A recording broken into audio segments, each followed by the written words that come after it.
lane 9, lane 8, lane 7, lane 6, lane 5, lane 4, lane 3, lane 2, lane 1, lane 0. Take your marks.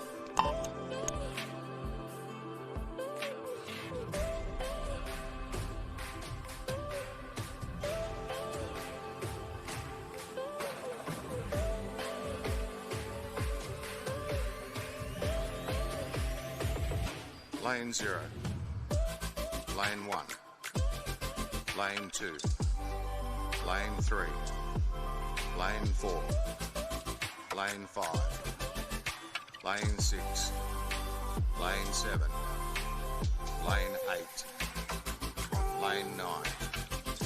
Take your marks.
Our swimming superstars are back in the spotlight.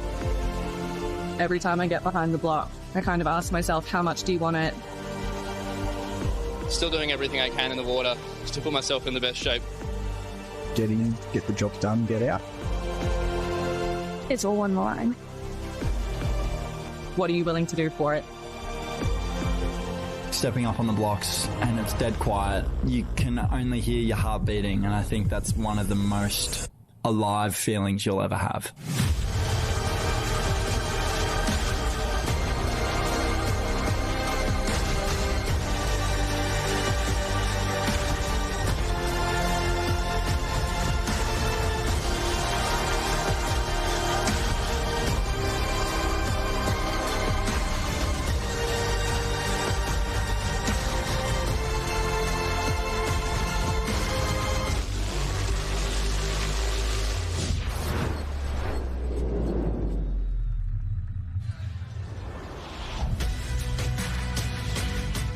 A very warm welcome from a sunbathed Gold Coast, and wonderful to have you with us from the Gold Coast Aquatic Centre here in South Bank for day 2 of the Australian Open for 2026. Some outstanding performances to launch the meet yesterday. The big guns were at their best. Kaylee McEwen storming to the 200 backstroke title. Kyle Chalmers won the 100 free yet again as he targets a 4th Olympic medal in his pet event in LA. Molly O in the 100 for women. Sam Short, breathtaking in the 400 free. He's ready for more action today. And Lani Pallister won by pretty much half a pool length in the 800 free to end the program last night. As I welcome my co-commentators Matt Welsh and Jake Templeton, our multi-class swimmers shot the lights out on day 1. Some incredibly high point scores across a whole range of events, but the standout was undeniably Ben Hance, the man known as Box Office Benny. Sure lived up to the billing with an unbelievable swim in the 50 fly. Yes, morning Matt, morning Jake. It was a big swim, wasn't it? We joked that he was going to swim through the wall, but it was a very quick swim nonetheless. We don't. It was the world best time. This is a tricky bit. It's a world best time. They don't recognise the world record in his category. You're probably best to explain this, Jake. But it was a world best time, and that's good enough for us, isn't it? That's a world record in our eyes. Oh, absolutely it is, and great to join you guys this morning. And the previous record was 24.27. He knocked a whole tenth of a second, which is colossal in a 50 metres butterfly. 24.17 in the preliminaries. And just a shade off that, but still under the previous world record, 24.21 in the final, to take the win last night. So a great swim from Benny. So let's have a look at what he was able to produce. A stunning effort from Benny Hance.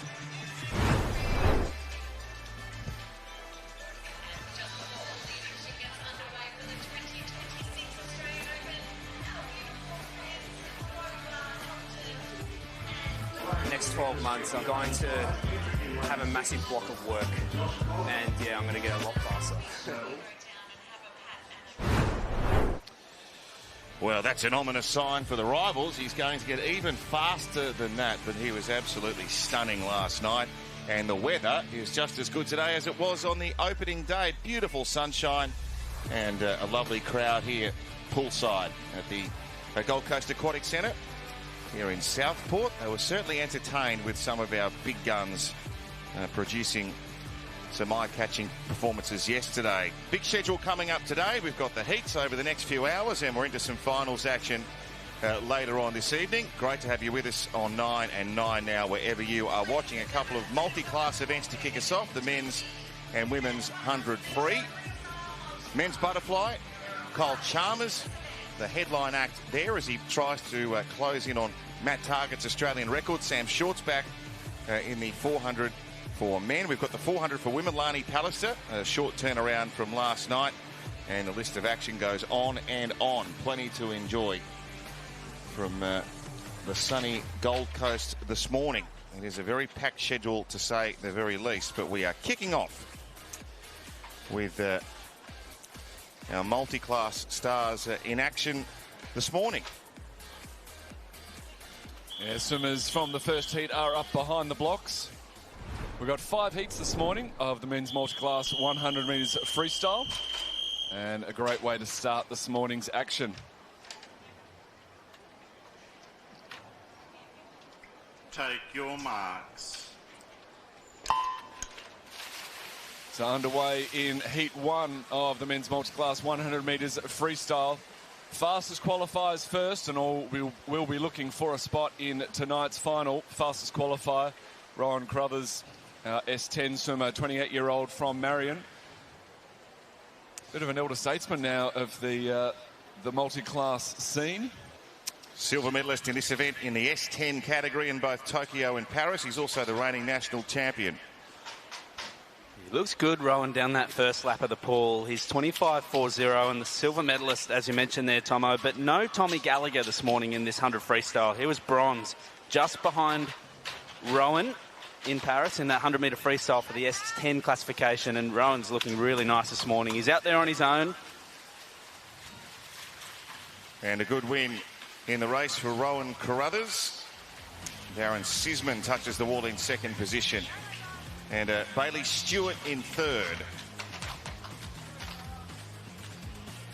So there'll be no 100 freestyle at the Commonwealth Games this year for these boys. There will be 100 butterfly for the S10 males, but 918 points, really solid. Heat swim there from Rowan Carruthers, out in 25.4. Meaning he's back in 26 seconds, which is a nice back-end swim there from Rowan in the heats. Yeah, he used his long arms, his big reach, and looked very strong and comfortable. And another 900-point score, 918 points straight off the bat for Rowan Carruthers. Our multi-class swimmers are lighting it up.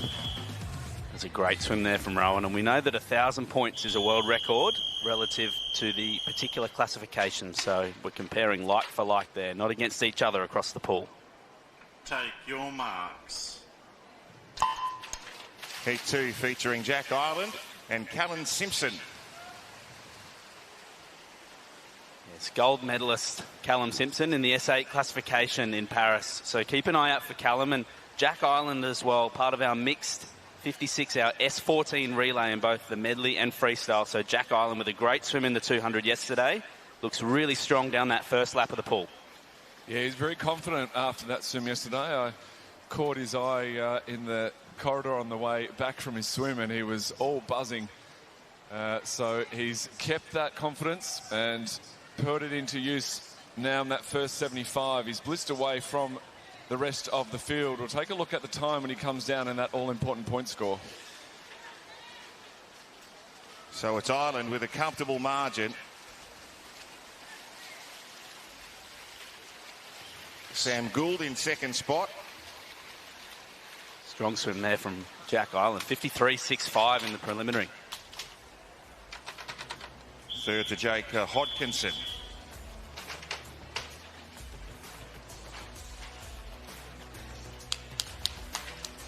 So Jack Ireland, 740 points. Callum Simpson, 820 points. Under the minute yet again there for Callum Simpson. So that's a really nice swim from our S8 swimmer. And we know that with our Paralympic classification system, we have our 1 through 19, 1 to 10 being for our physically impaired athletes, 11 to 13 for our vision impaired athletes, and S14 for our intellectually impaired athletes, and our S15 to S19. We call these our community classifications. These athletes won't have events on offer at the major international competitions, but a great opportunity for them to compete on the national stage.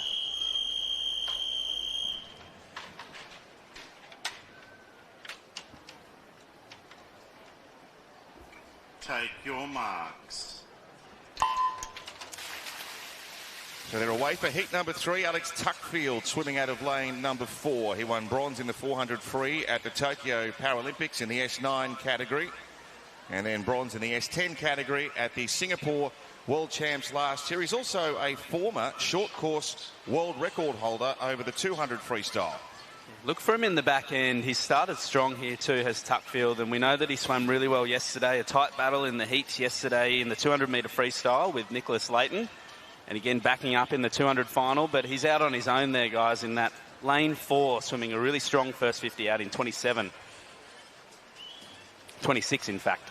Yeah, a lot of the multi-class swimmers taking on those extra swims. Spoke with Nick Layton, you mentioned yesterday, and the first time he'd done the 200 in about 4 years, he said. So it's so good seeing them back up race after race. Another strong performance, first out of the blocks, so to speak, on the second morning of action. Alex Tuckfield, 53.71, 838 points. Another big point scoring race for one of our multi-class stars. Great swim there from Alex, and not all of these classifications will feature on those major international meets. So our S4, 5, 6, 8, 10 and 12 athletes, these are the guys that focus more on the 100 freestyle. Some of our other classifications will feature in other events. All of our classifications don't have every single event on offer. We were talking about this yesterday when we finished the podcast, and we were just chatting. And it is interesting. You wouldn't be able to fit the entire program in for every single category. So they do have to choose. And it's almost, I don't want to say it's random, but it is sort of a bit pick and choose, isn't it? It's not set. It's not, there's no pattern really. Seems to be a bit of method to the madness, that's for sure. Take your marks. Heat 4 of 5. 100 freestyle for multi-class athletes. The first 3 heats this morning, our seeded heats. Now time to look at some of the emerging swimmers in the next line of talent. A couple of youngsters in the pool here. Caleb Nichols in lane 5, 13 years of age, from the West Illawarra Club, and Eli Kerr next to him in lane 6, 14 years of age. Really strong swim there for that first lap. Bradshaw out in sub 30. We always like to see a sub 30 on any split, and he's swimming well there out on his own. And chatting to National Paralympic coach Mel Tantrum yesterday, Eli Kerr, our S9 swimmer in lane 6, just 14 years of age from Warrnambool, was one to strike the eyes of the national selectors, so we'll keep an eye on him. But closing in is lane 5, a really strong swim here from Caleb Nichols. Our 13-year-old finishing over the top.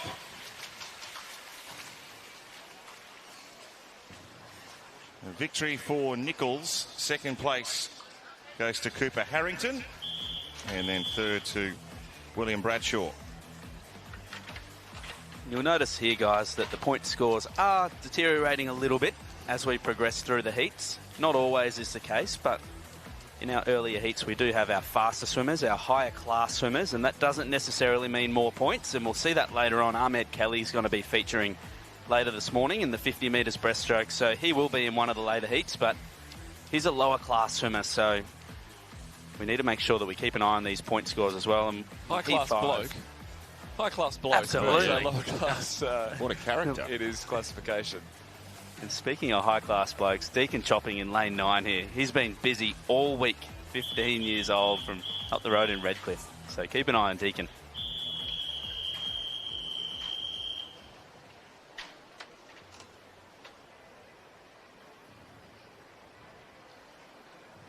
Take your marks.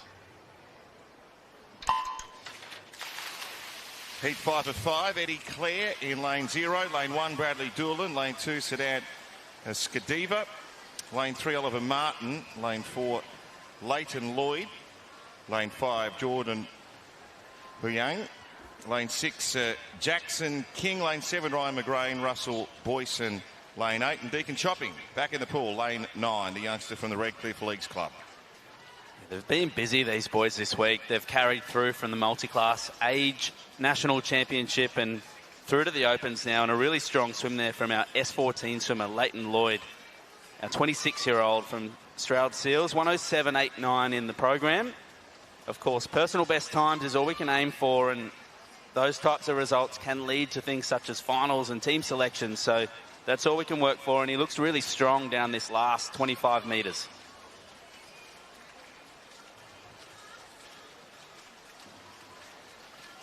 So a strong effort from Leighton Lloyd to round out our 5 heats of the men's 100 free.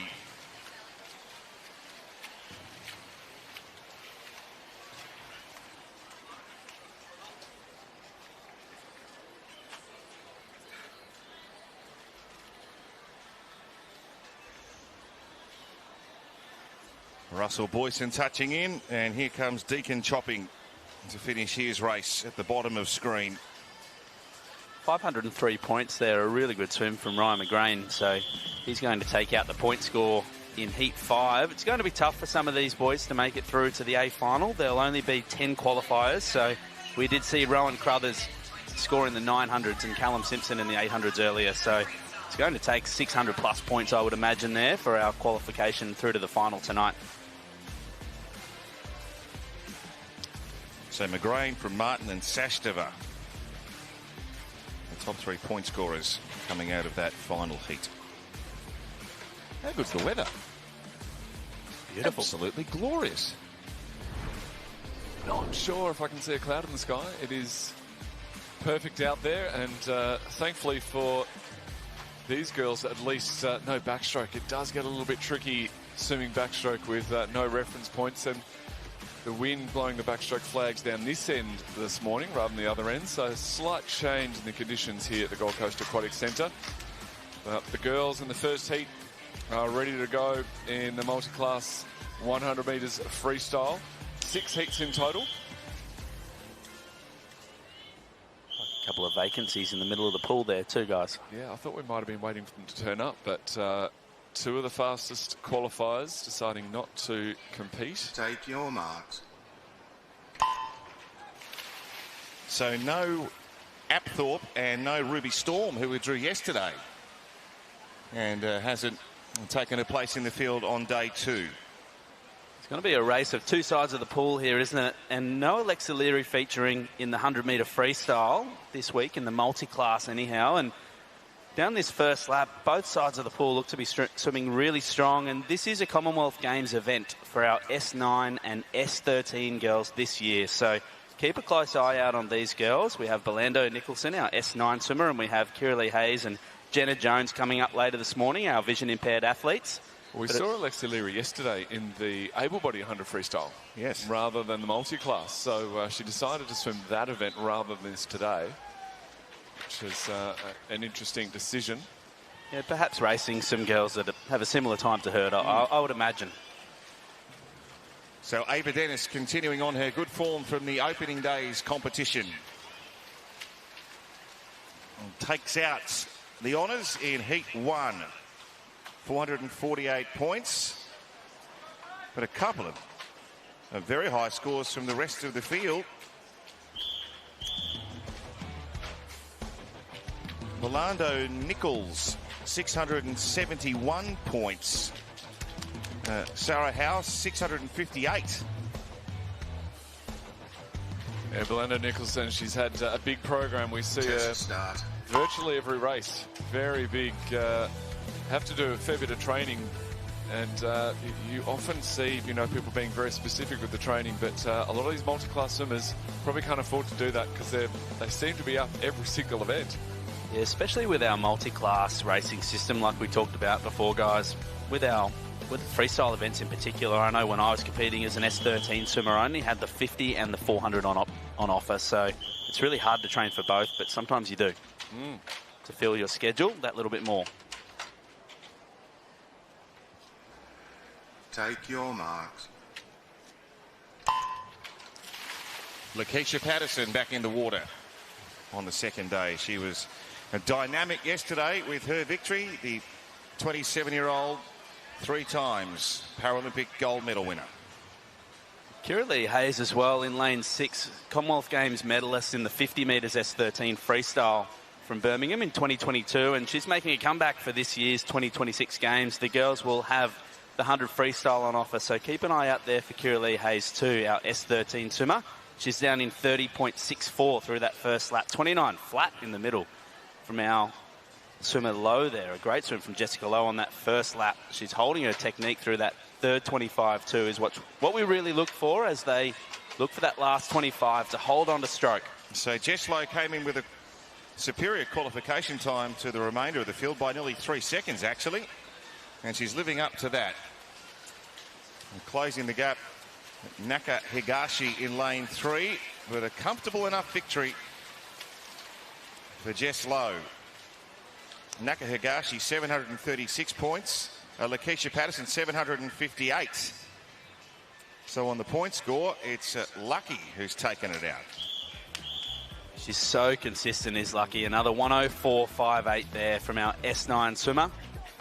Of course, she's no stranger to the big competitions, and another chance for racing for her. She doesn't seem to be holding back in anything. Even that 400 heat yesterday with almost a guaranteed berth in the finals for Lucky. Regardless of how she was going to swim, she still put it to the rest of the field. So a great swim there from Lakeisha, and I believe a PB last night. It's sometimes hard to tell with our older athletes. The sea time isn't always their personal best. But looking back at a bit of history with her numbers, it seemed like a PB last night in her favoured event. Heat 3 of 6. Take your marks. Well, Maddie McTurnan was elated with her performance yesterday when she spoke with Emily after the race, and she returns in lane 4 this morning here in the 100 freestyle. Now, S14 girls as well, they can feature. Although they don't have this event at the Paralympic Games for LA, they will have the mixed S14 relay. So, of course, they want to be in those top 2 positions to fill the girls' spots. And keep an eye on Jenna Jones as well. She's an S12 swimmer, and there is the S13 100 freestyle this year on offer at the Commonwealth Games. So Jenna Jones out strong there in 30.87, but it's going to be Maddie McTurnan, 29.52. There seems to be no tiredness from last night's 200-metre freestyle win and Australian record as she powers home. She's got the head down quite a bit on this second lap, so I don't think she's holding back this morning. No, she's extending the margin, if anything. I think she's breathed in the last 15 metres. Patterson powering through the water for a very dominant win. 101.03, 683 points. Strong heat swim there too. 106.54 for Jenna Jones and 107.89 for Jasmine Fulgrave. So it's going to be these 3 girls that top the points in this particular heat. 101.03 there though for Maddie McTurnan. Can she crack that minute tonight? That would be great to see from our para girls under that sub 60 second barrier.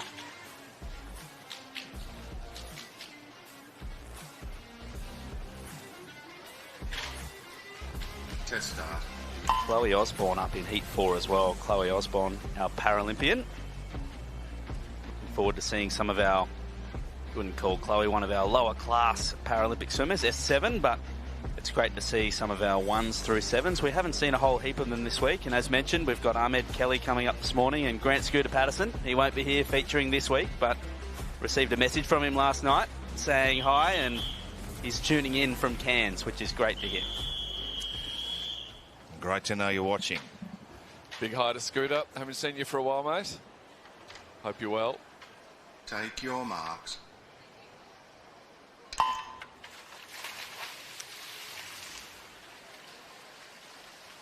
So heat number 4 underway. Tyra Jensen, lane 0. Lane 1, Sabrina Sim. Lane 2, Emily Pratt. Lane 3, Mackenzie Gibbs.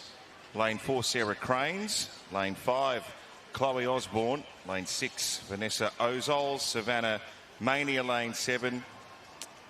And Rebecca Fraser, lane 8. Great start in the middle of the pool there, Chloe Osborne. We know when we've got an S7 in the middle of the pool that there's going to be some high points on the cards, and she's out in 35.57, an entry time of 111.2. So she's mixing and matching here with the other higher class athletes, such as Mackenzie Gibbs in lane 3, our S10 swimmer. And it looks to be a really close race, and a nice swim over here in lane 8 from Rebecca Fraser. A hearing impaired athlete with an entry time of 113.4, and she might be one of the ones to get her hand on the wall first from an outside lane. Haven't seen too many outside victories so far. It's going to be a very tight finish. But Gibbs gets there in lane 3. Fraser in second position. Mania nabs third spot. But Chloe Osborne, our Paralympic star, 782 points. A decisive victory on the point score. Yeah, we can assume a final there, I think, Tomo. A great swim this morning from Chloe Osborne. And the standard seems to be if you're above 600 at this stage, you're going to do really well in qualifying for those 10 spots tonight. So Chloe Osborne, a great swim this morning. 1:13.84, following in from Lakeisha Patterson in previous heats, and Maddie McTurnan seem to be the ones to beat so far.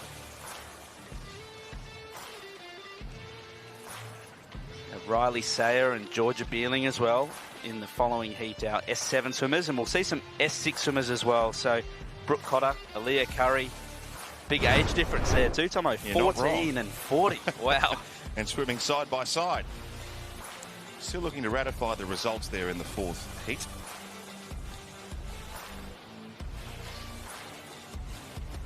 See Mackenzie Gibbs, 13 years of age in that previous heat, so some really young athletes taking part, and I'm sure some nerves. Some of them, this will be their first race for this particular meet, potentially carrying on from the age championships, but it's a little bit of a step up when you're stepping up and looking left and right and seeing Paralympic champions like Keisha Patterson in the previous heat. So in lane 5, looking forward to seeing how these girls deliver.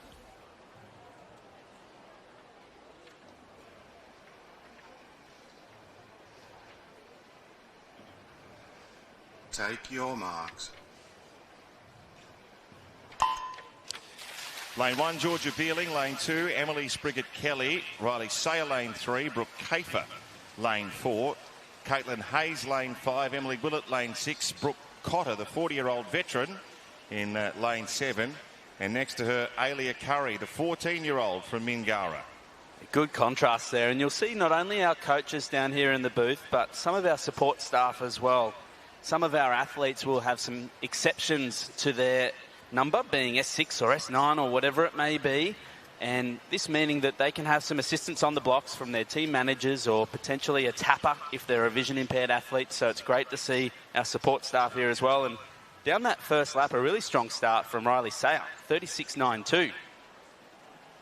Now S7 swimmer, so she's seen Chloe Osborne in the previous heat, and that's the time she's trying to chase. So as she approaches that final 25, we have some athletes in 4 and 5 looking to challenge her, but it looks like Riley Sayer, our visitor from New Zealand, swimming really strong. She's breathing to her left and seeing those other girls trying to hold on to that lead that she's got at the moment. Yes, Kafer and Hayes both issuing a challenge. She's getting a little tired, Riley Sayer.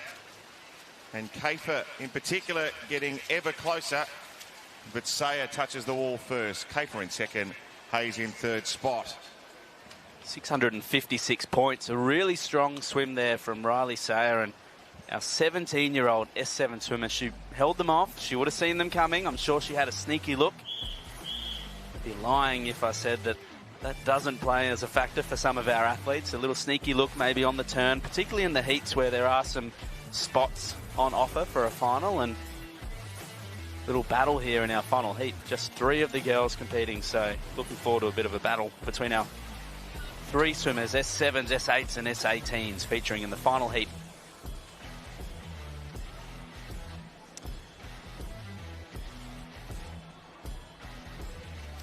So 3 athletes lining up for this heat 6 of 6. Plenty of cracking swimming action coming your way following this. Cole Chalmers next up in the 50 metres butterfly. He's not far away from the Australian record, you know. Pretty quick Kyle in that butterfly, not only just known for his freestyle, so he's a man mountain, so obviously got a fair bit of strength for that butterfly.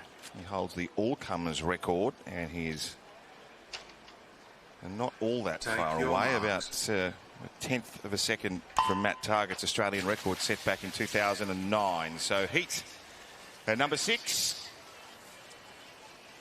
Lane 3, Molly Griffin. Lane 4, Elizabeth Hokart. And lane 5, Amber Stelling. Another array of ages here as well. Just 15 years of age from Molly Griffin, competing on the national stage on 9 now and in front of this crowd on the Gold Coast. So she's holding her form really nicely. She might have a few nerves there, but Amber Stelling putting on the jets on this first lap. An entry time of 1:27. So a strong first 50 there as she approaches the 50-metre turn, breathing to her right, and a strong first split, 40.7.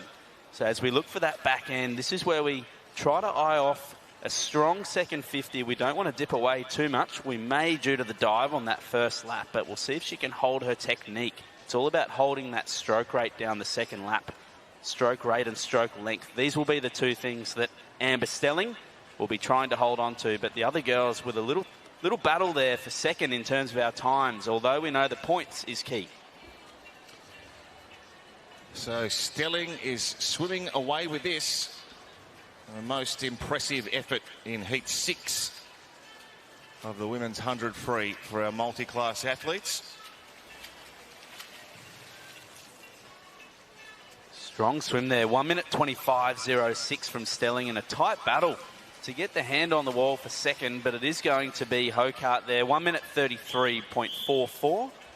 And Griffin, 1 minute 34.58. And that will round out the heats of our first para multi-class event this morning. And we can assume that Lakeisha Patterson, Maddie McTurnan, Chloe Osborne, they'll top the points from that particular event this morning.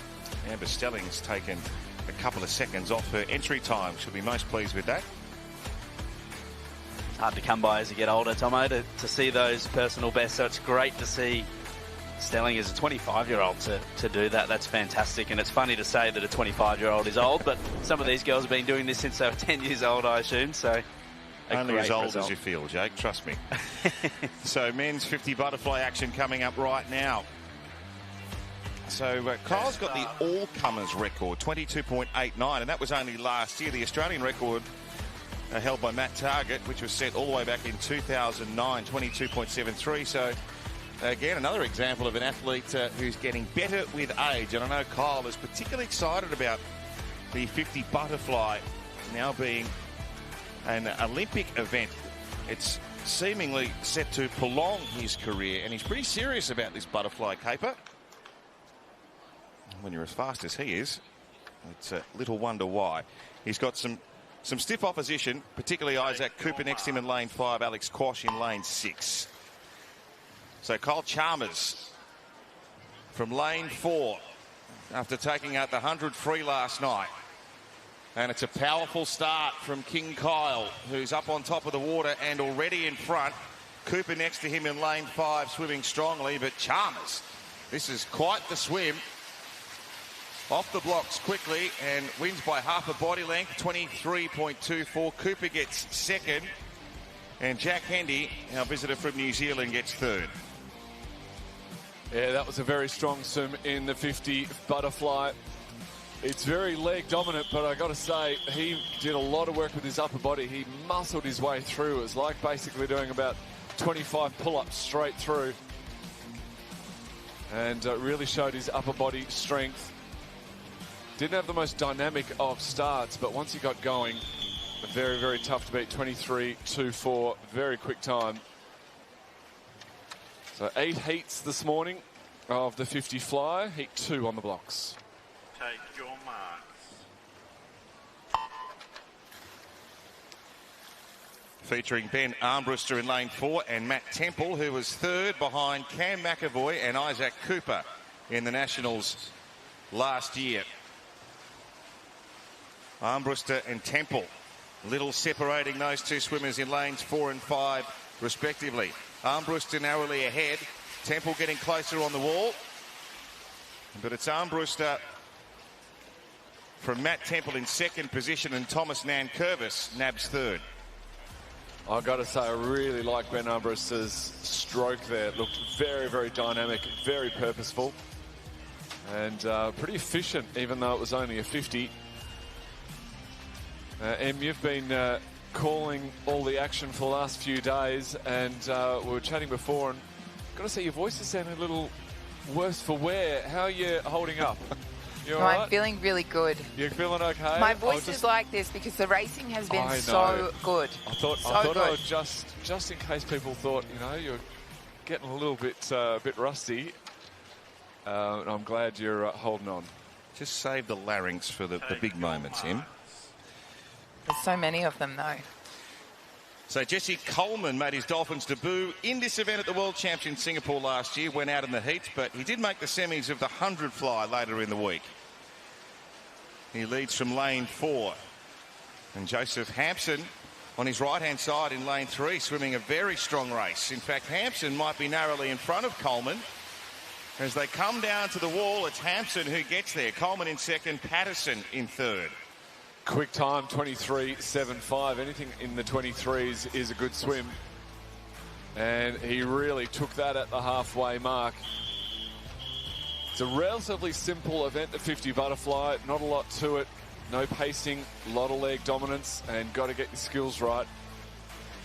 Very often you'll see the swimmers not even take a breath, just keeping that head on the surface of the water and drive themselves to that wall. Kyle took a breath around the 15-metre mark, sort of around that 2/3 of the way through the race to ensure he could keep the power the whole way through. That might disappear in tonight's final, though.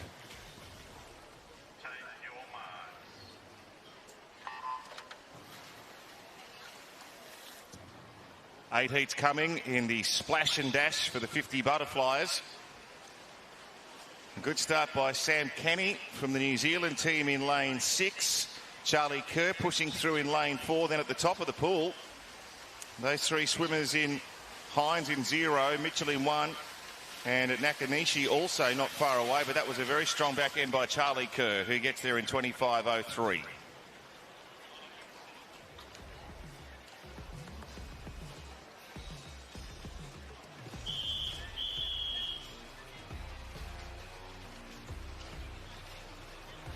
A nice swim there from Charlie Kerr to take out heat 4. Just putting things in perspective, we're talking about Benny Hans's 50 butterfly, and his time in the 24s, so he would have been very competitive even in this able-bodied 50 butterfly. Hey, Em, you know we're sitting next to a former world champion, world record holder in the 50 fly. I know, I love when he talks about butterfly because it's like he did it really well. Well, he did. He certainly did. He knows all about this butterfly. This is heat number 5. As we have a look at that field, very strong throughout. I think it's Clifford in lane 8 and Hale in lane 7. Very strong starts, both of those two swimmers. Flynn Carroll from lane 2. Also hustling through. Ethan McDonald from New Zealand in lane 4. A very tight conclusion. It is Jacob Hale who started well. He's gone sub 25 seconds. A blistering start by Hale, and he's maintained that pace right throughout to claim victory in this heat. Yeah, towering frame on Jacob Hale and put it to great effect. It's a very dynamic stroke, the 50 butterfly. Got to try and squeeze everything out of every part of it. You would think too, Matt, breaking the 25-second barrier for the first time is pretty exciting too. Yeah. So that 24.98, beating that heat in ahead of him. Well, he's a 24-point swimmer now. So, you know, that's you get a lot of confidence from being able to say, you know, you've swum a 24-point.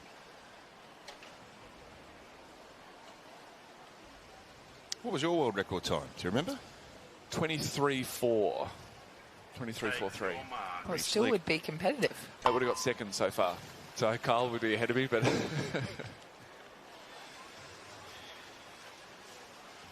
Matt Lamb, good start in lane 4.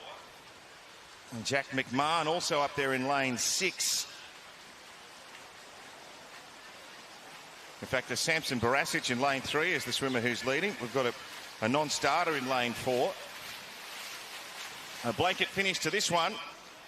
It is Barasic. A dead heat for second. Lanes 5 and 6.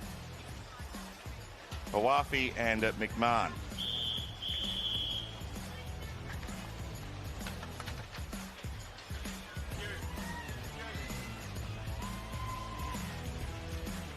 Those results are official. That was heat number 6 of 8. Heat number 7 at the blocks now. That 25.47. Barasic taking out that heat. What do you think Welshie will make this final? Oh, good question. 20, surely sub 20, or what do I think, 24 low, 24.1, 24.2. I'm just guessing. I haven't even looked at the times, but based on Kyle's time and what I've seen, 24.2? Is that a close guess? That would be... I actually haven't done my maths yet, but it would be a very good guess. As we head now, this is heat number 7. what a strong field this is. Yeah, these closing heats, the non-seeded heats, it's always tight. Who can get their hands on the wall? Alan Liang from Camberwell Grammar. 25.88. And Arneson in the outside lane, 25.91. I was trying to find number 2 on the board. Callum Hancock in for third. So about half a second separating first to 8th. And 300 separating second, third and fourth. And we talk...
He is incredibly dynamic in all the 50s, obviously, but the 50 fly is probably his second favourite event. Now, talking about athletes in form, I think we have to talk about Pallister here. She had a great 800 last night. Obviously pushed herself so much. She was a bit sick. Yeah, she was a bit sick after it, but... She mightn't go quite as hard this morning as maybe last not. night. Maybe not, but I'm really excited to see what she can do in this 400. Obviously, for her, it's that bit more of a sprint because she goes up to that 1500. So, well, she made the 800 almost like a sprint. She really attacked it. Yeah, and I expect nothing less from this 400 this morning.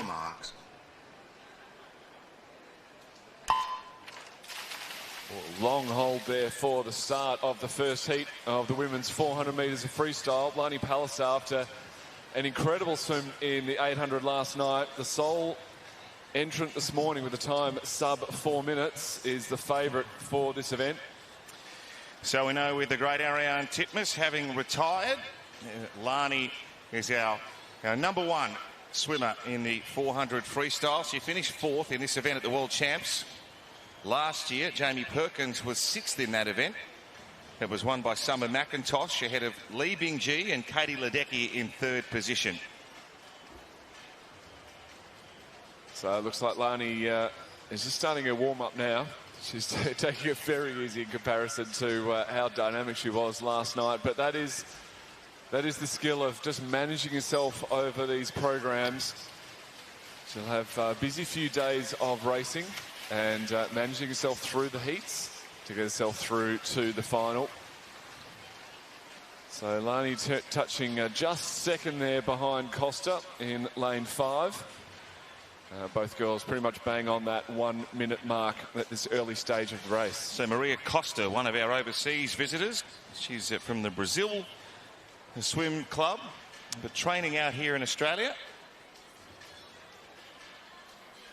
I mean, why wouldn't you train here in Australia? It's just the perfect conditions, and we have such a strong history and current distance swimmers. I mean, Sam Short last night, you got Lani Pallister now. It's a fantastic environment to be a part of. Lani looks like she's just starting to make her move now. It was interesting, last night in that 800, she seemed to take it out really hard and keep extending that lead. This 400 this morning, she's almost staying with the field and not really taking that next step just yet. No, only doing what's needed just to get herself that, you know, fastest time this morning. We've got the first 2 heats this morning, 4 heats this morning in total. First 2 are seeded heats, so her closest competitor on paper will be Erica Fairweather, who's in lane 4 in the next heat. So she knows she really only has to beat those around her and keep a mind on the next heat, and that's it. So Lani takes over at the top. Maria Costa still there in second. Another overseas visitor, Gan from Singapore, holding down third from Molly Walker in 4th spot. But Lani has gone for the power to a certain degree, and it doesn't take her very long to open up what should be a race-winning lead. Well, she's definitely lifted the rating, hasn't she? So at that halfway mark, she's definitely lifted the rating and pushing away. I was actually surprised how easy, and she's gone back to easy mode. So she's just decided to push that 1/100 there, lift the rating, and she's gone back into cruise mode. So very interesting watching her doing a few tactical tricks and games in this race. I feel like it might be every second other 50 that she really works, because it seems she pulls away every time on that back end 50. So the odd 50's nice and easy. The even 50's a little bit harder. And she comes off that wall. Now she's maintained that easy pace. So yeah, it's incredible when you can just play games like that, isn't it? And still be that far ahead of the field, just in a different league. So the most important thing is she's going to get the job done after a grueling and fast 800 freestyle swim last evening. Lani Pallister has backed up under the Gold Coast sunshine on morning 2 and has cruised through for victory in the opening heat of the women's 400 free. Maria Costa in second position. Molly Walker finishes in third. 4:07.30. It's nice to say that was just a cruisy 400 swim. The coach in me wanted to get ratings on those 50, because I reckon she almost doubled the rating on those hard ones. It was a real light and day or night and day moment between the 2 different paces. Not really that puffed. You can see Lani there on your screen after heat swim. Very nice, tidy swim. Second heat up now, as we see the results from the first. Only the first 2 heats seeded, so the top 20 swimmers dispersed evenly amongst those first 2 heats. And that's probably where we're going to find our top 10 for tonight's final. Lani seemed to really move on that second 200. That first 200, she was very close there with Costa. And then it was almost like that last 100 where she just really relaxed, because then Costa caught right back up to her again. So she really played with that field. And I'm excited to see if she'll break the 4 minutes tonight in that 400. She had a little joke with Amelia Weber in lane 5, who's just about to race. So good to see the team camaraderie at St Peter's Western, her teammate. Take your marks. So the 400 freestyle world champion from 2024, New Zealand's Erica Fairweather, swimming out of lane 4, part of a 3-pronged attack from the Kiwis. In this particular heat, Caitlin Dean's in lane 6, Melania Tapper in lane 7. And adding to that Doha World Championship win for Fairweather, she was third behind Ariane and Katie Ledecky in the race of the century, as it was known, in Fukuoka 2023. Who'd ever forget that epic battle? Forrest is out there again after a big program last night. The 200 backstroke, she got third, and also that 400 individual medley. So she's back out here in this 400 freestyle, so she has had a tough couple of days of racing. It's a tough program, just 3 days here at the Australian Open, and trying to jam-pack every race into the 3 days of racing does mean that there's going to be a lot of backing up, and an event like the 400 free is going to take it out of you if you don't manage it properly, and that's what we see in these heats, just managing everything they need to get through the heats, save themselves that little bit for the final.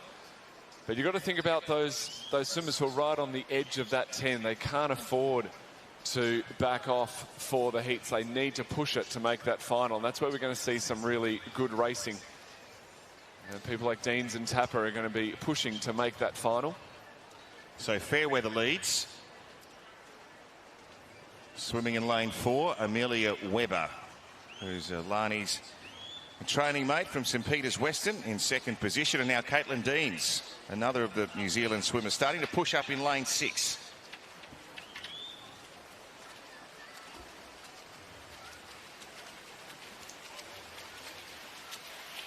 The halfway mark, it is Fairweather just on that 2-minute mark. And a fair comparison to the first heat. But the pace was pretty varying in that first heat, wasn't it, Em? It was, I think. Lani and Costa turning around that 1:59 2-minute mark. So roughly the same sort of pacing now. But it seems like Fairweather has more of a battle here on her hands, whereas Lani sort of really moved away from the field. But look at that second, third position for those girls, really fighting it out, which is fantastic to see. Dean's holding on to that second position over Webber and Forrester in lane number 3. But it's quite a battle for those top few positions now. Yeah, nothing more motivating than seeing one of your competitors right on your shoulder, and that's what we've got. We've got 5 of them in the middle of the pool, all vying for a spot in tonight's final, and only spots for 10. So Fairweather leading. Caitlin Deans continues her push through, swimming out of lane 6, and Jenna Forrester also closing the gap. 100 metres to swim. And you can see the girls have really brought in their legs. This is where Lani sort of relaxed in that last 100. But all of these girls, I don't know, Welshie, all of their kicks have come in quite strong now. Yeah, that last 100, the bell rings, and they know that if they haven't made their move yet, they've really got to start putting the hammer down. Because if they don't, someone else will. They turn that last turn and got about a 3-second gap, Fairweather to Forrester. Deans from Tapper. And they're just starting to settle into their positions now with 50 metres to go. So Fairweather had a little bit left in the tank. And she upped the stroke rate, re-established a race-winning lead. And with 20 metres to swim, it's Erica Fairweather of New Zealand who's going to go down to the wall and comfortably win the second heat of the 400. Jenna Forrester from Australia in lane 3 comes in second. Caitlin Deans in third position. 4:06.29, so faster than Lani in that first heat. So very strong last 100 for her. And Forrester, what a great swim for her this morning. 4:09.26 for those top 2 positions. It's a very fast second heat. After a big night last night, that's a very impressive swim. Big night in the pool. Big night in the pool. Well, it is Gold Coast, you never know. There's a bit going on.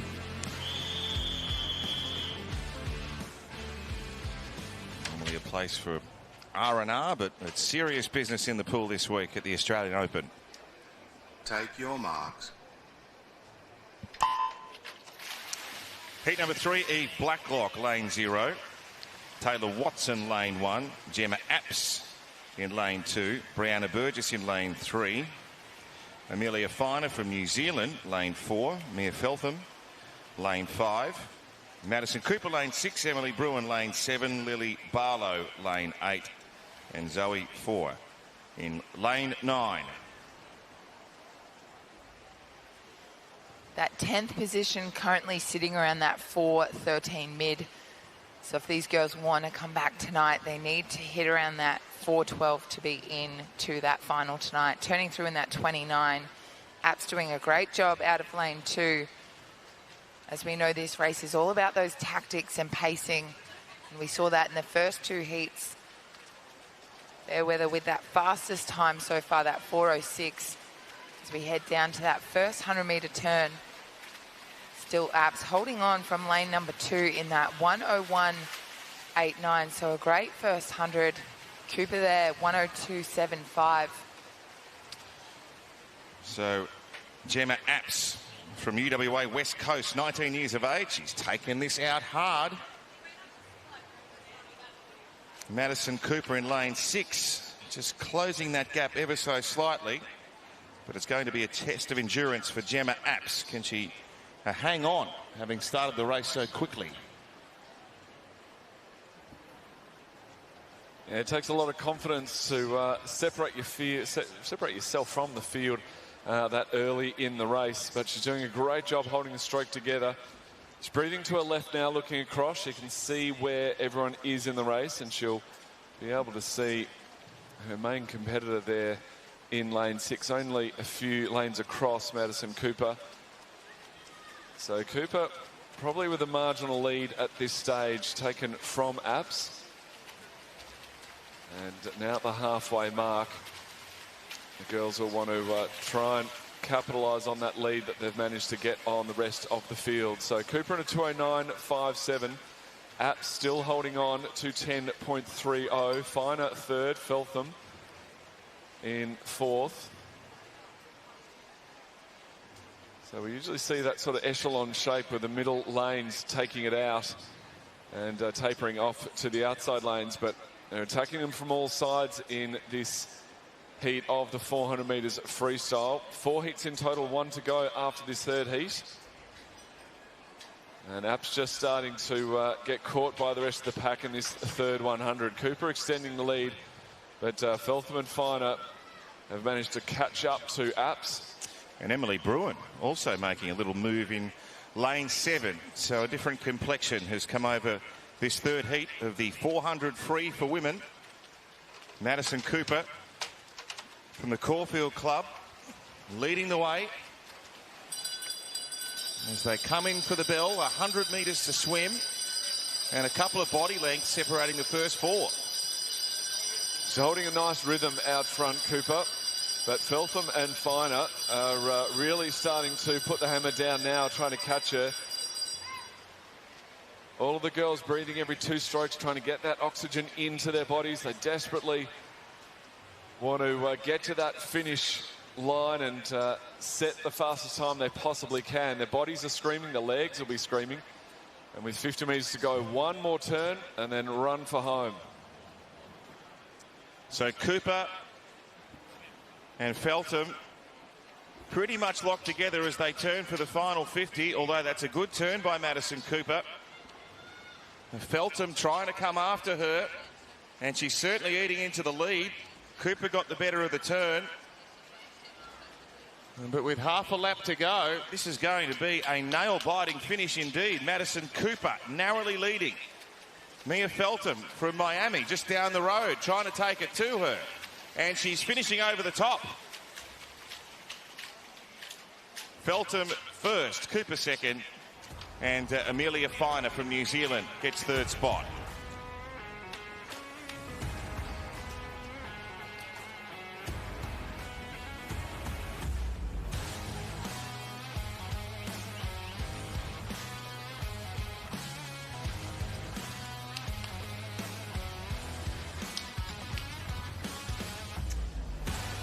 Mia Feltham from the Miami Club.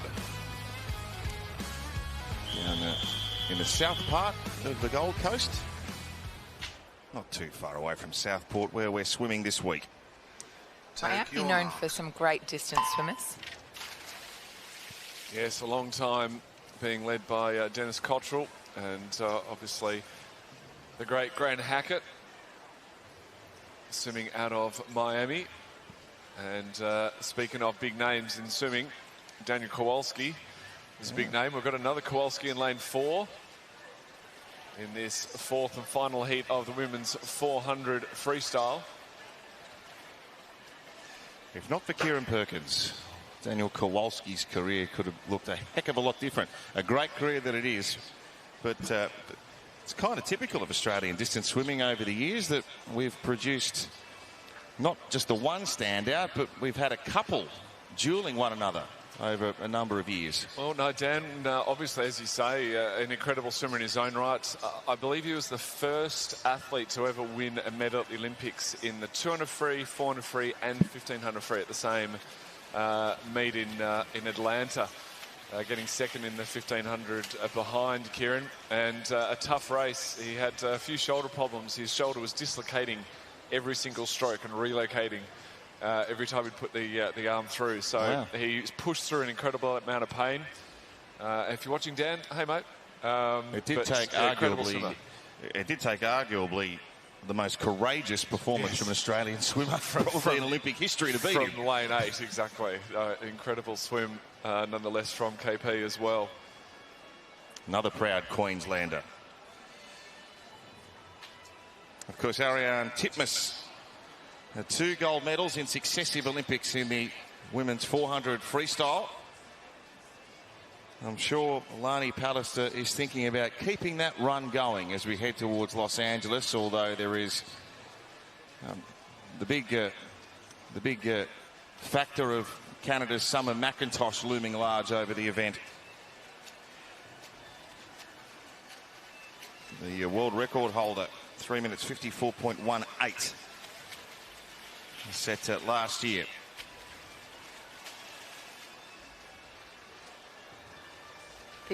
These girls all coming in around the same sort of time, that 4:35:36 mark. So you know they'll all be pushing for that personal best this morning. Yeah, only a second separating them going in, but we've got about 15 metres between them in this race. So huge swim there from Jade Starr, Griffith University. 250 metre mark. She's got, the best part of 10 to 15 metres on Kowalski there in lane 4, and Donnellan in 3rd. So they'll come down to the final turn at the start end of the pool here at the Gold Coast Aquatic Centre. They'll hear the bell ring, signifying 100 metres to go. And I would say that they would lift the rating and the kick, but it looks like Jade Starr already has done that. That's how she's managed to eke out this lead on the rest of the field. So we've had some big swims so far in this 400, and we're finishing with one of the biggest. So entry time of 4:36, and surely looking to better that this morning.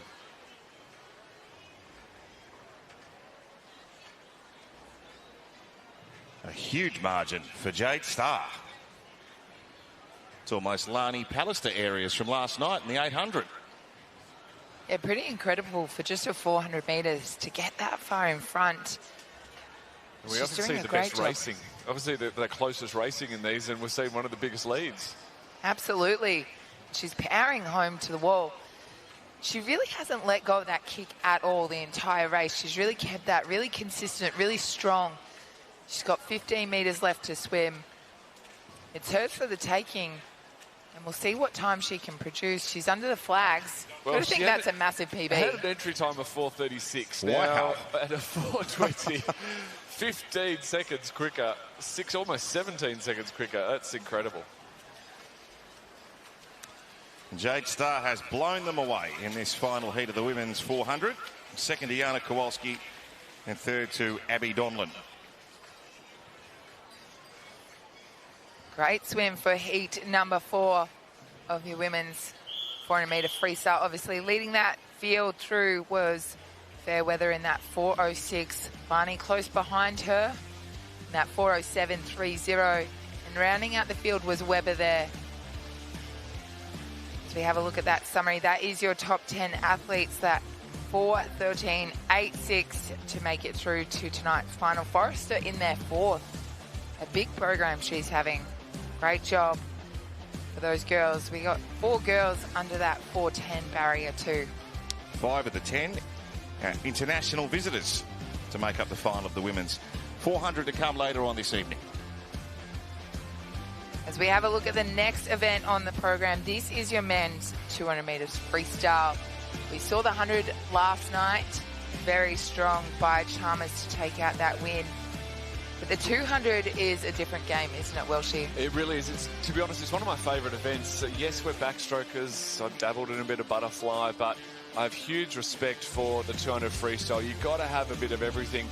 Fastest qualifier, Edward Somerville from Brisbane Grammar, 21-year-old, has an entry time just under 1 minute 45, which is a very quick time. The Commonwealth record still held by Ian Thorpe, a 1:44.06. And we've got a stacked field this morning. Harrison Turner in there, Tex Cross, Marcus De Silva. Turner had a great swim last night. Yeah, huge, absolutely. Yeah. So we know these guys are on song. We know that they're strong and looking good. Elijah Winnington in the mix as well. So you've got some swimmers swimming up from the 100. You've got some swimmers swimming down from the 400. We've got Samuel Short and Max Giuliani in there as well. So men's at 200 freestyle heats coming up very soon. This is the Australian Open for 2026 coming to you live from the Gold Coast Aquatic Centre on 9 Now.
Second day's action at the Oz Open for 2026. Have a look at that. The water glistening and the hustle and bustle of the fans here enjoying all the swimming action on this second heat session. Men's 200 freestyle coming up. We've had a reseed of these races because Sam Short has decided to withdraw from the 200.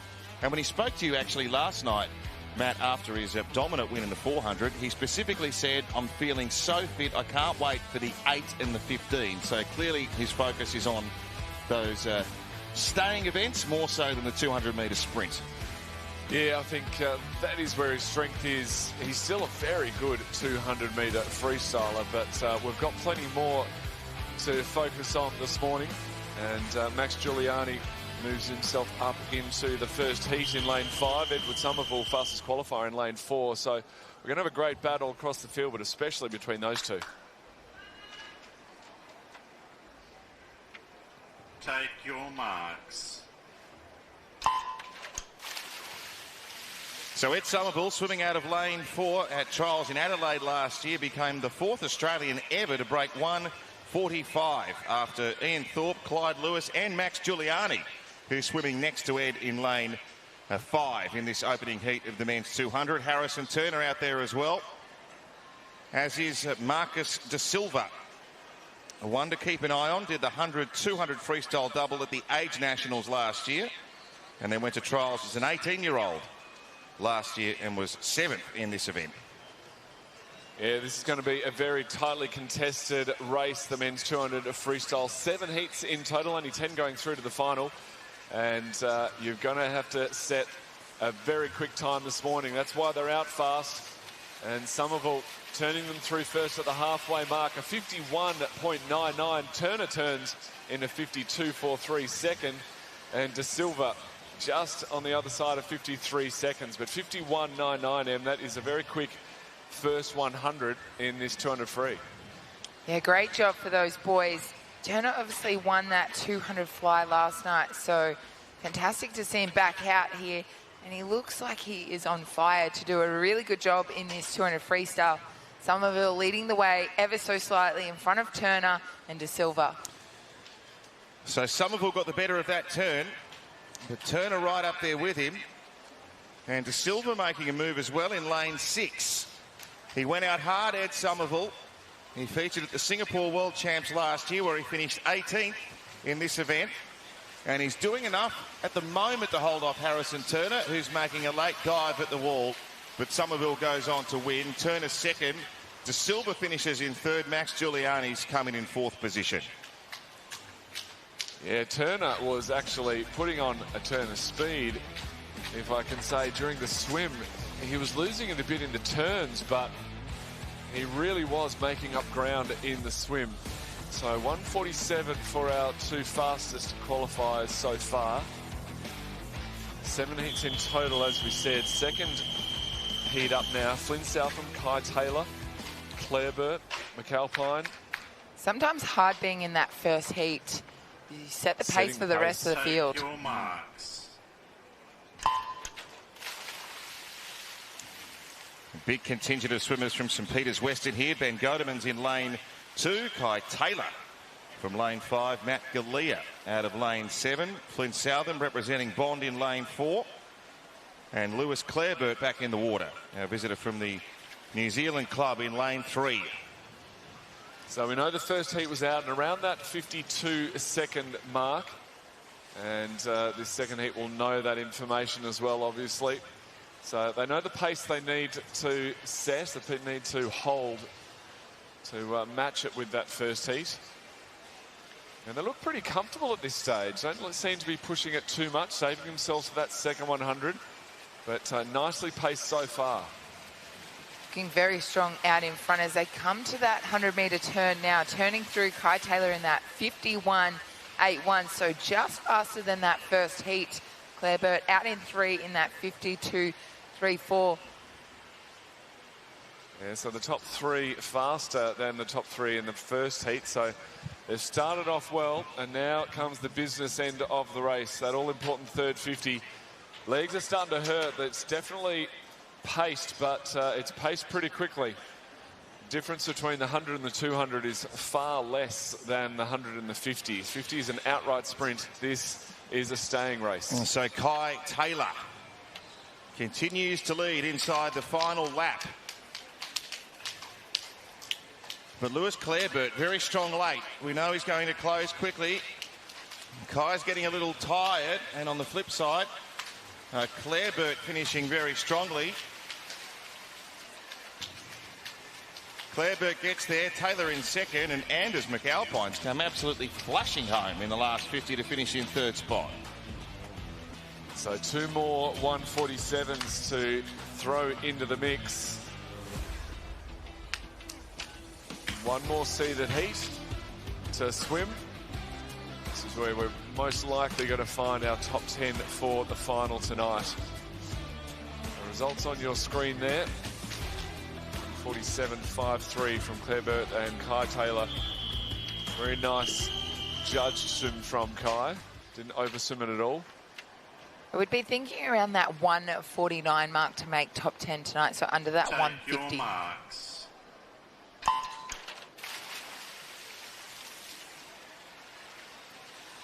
Elijah Winnington was the bronze medal winner at the Commonwealth Games in this event back in 2022. He swims from lane 3 here next to Charlie Hawke and Will Petrick, who medalled in this event at the recent China Open.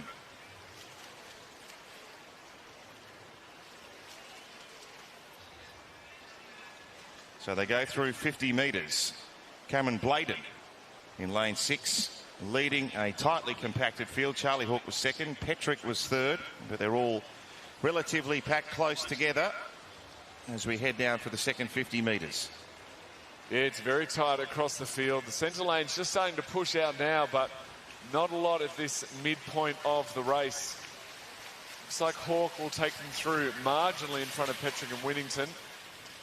So Hawke from Winnington and Petrick, 52.72, slightly slower than the first 2 heats. Have they saved a little bit more in the tank for this second 100 and they can make up that gap? So at this stage, really hope that they haven't, they're not holding back too much and they take themselves out of contention for the final. Had some pretty quick times so far. This is anyone's race. 50 metres to swim. Charlie Hawke, Cameron Bladen, Will Petrick, Elijah Winnington has swum himself into contention. Bill Atkinson even out in lane 7. Maybe Will Petrick starting to push through, pressuring Charlie Hawke. Winnington there in lane 3. Bladen also raising a second effort. Incredible finish. It's Petrick who's got there. Charlie Hawke gets second position, and then Elijah Winnington's finished in third. That is going to be tight for the final. Only around a second separating 6 of them in that race. I'm not sure if they're all going to make it. So that half a second gap is going to be very, very tight. Em's frantically doing the maths. We've got a few more heats until we find out for sure.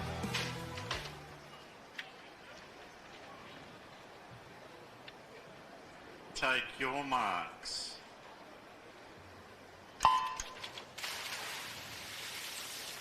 Heat number 4 of the 200. Lane 0, Oliver McKenzie. Lane 1, Ryan Peck. Lane 2, Josh Moore. Lane 3, Xavier Metcalf. Lane 4, Brendan Visser. Lane 5, Edward Nelson. Lane 6, Thomas Booth. Lane 7, Thomas Robinson. In 8, Caleb Dreyer. And in lane 9, Lane Hamlin Alk from New Zealand. So Em's done some quick maths on that previous, and that really set up an interesting final tonight, didn't it, Em? It did. That last heat was just so strong. So much depth in that heat. So 5 of those boys will probably make it back. And they've pushed out a lot of 149s from the previous heats. They did. So it's sitting around that 148.7 mark to be in those top 10 positions. As that heat number 4 turns through in that 54.11. Peck out in lane number 1. Nelson in 5 there, turning through second.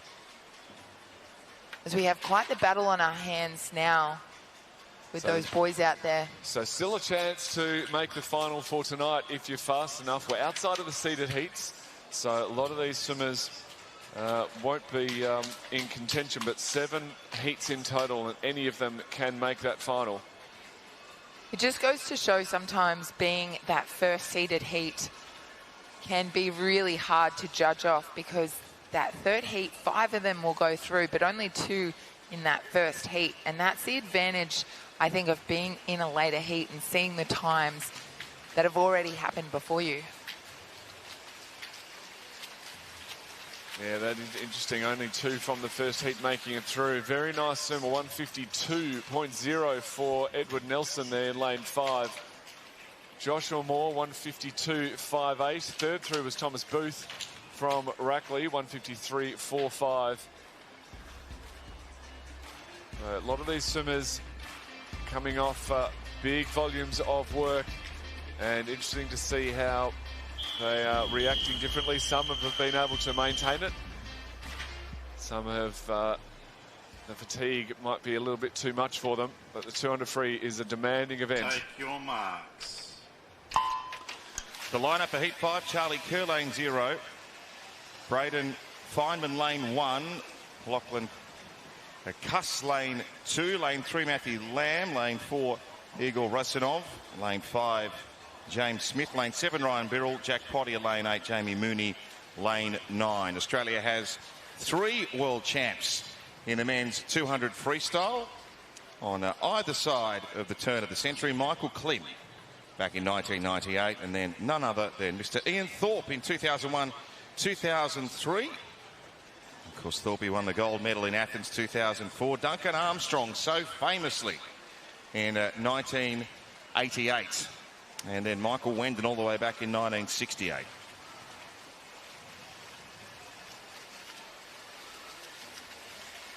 Come down to that first 100-metre turn, turning through in that 54.54. Very strong battle there. Lamb in that second touch, 54.76. They have seen the times from heats before. They're sitting at that 1:53 mark, so they're hoping to improve on that. And obviously, there is that chance of a B final as well. Yeah, definitely a chance for a B final and another chance to better your time here at the Gold Coast Aquatic Centre. It's a fast pool. We've seen some very fast swims, and the guys making the most of it. Big swim in the outside lane. Jamie Mooney really making the most of that third 50. He's brought himself right back into contention. He turned third at the last lap, but looks to be looking across the pool. Has he got in front of Lamb, Rusinoff and Smith? And he's right down under the arches. We can't even pick him up on the television camera. There he is, maybe Jamie Mooney. He's snuck under everyone's guard. Let's see whether he can get there. It's a dead heat. In a 200 free, James Smith and Jamie Mooney, 152.96 each. So you'd have to argue he did get there, but so did Smith, held on. So tight battle, even the touchpad can't separate them. And a great PB for both those boys. So a fantastic effort to break that 153 area. So we have a look. Those results are official. Smith and Mooney, 152.96. This is heat number 6 on the blocks. Take your marks.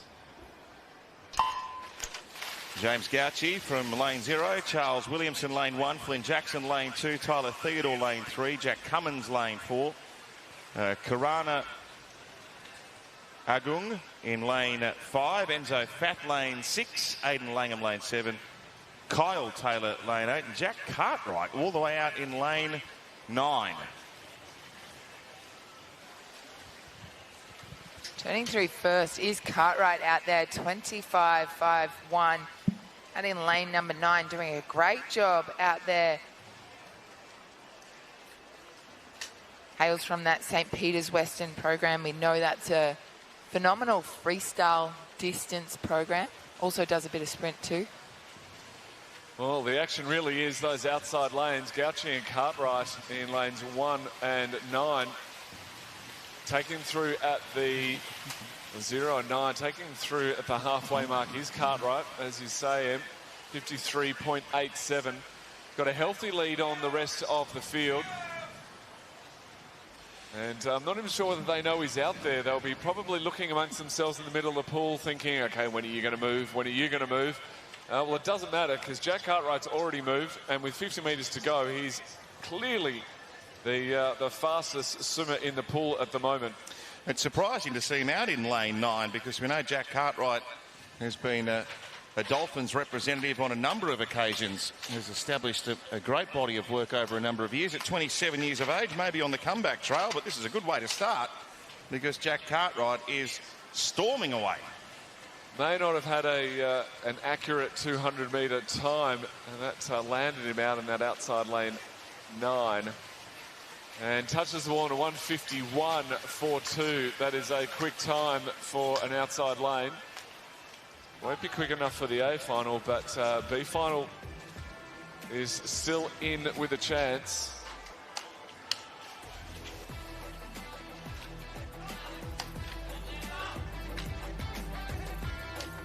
So final heat now, standing up on the blocks.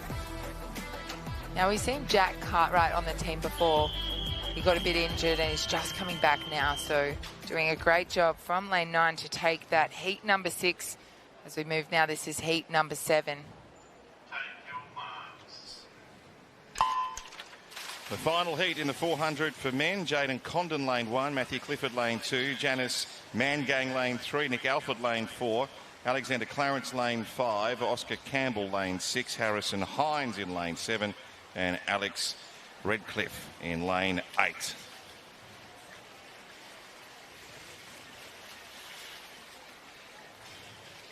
We've seen a lot of strong 200s. That 148.7 looking to be the top 10 times, but still a B final on offer.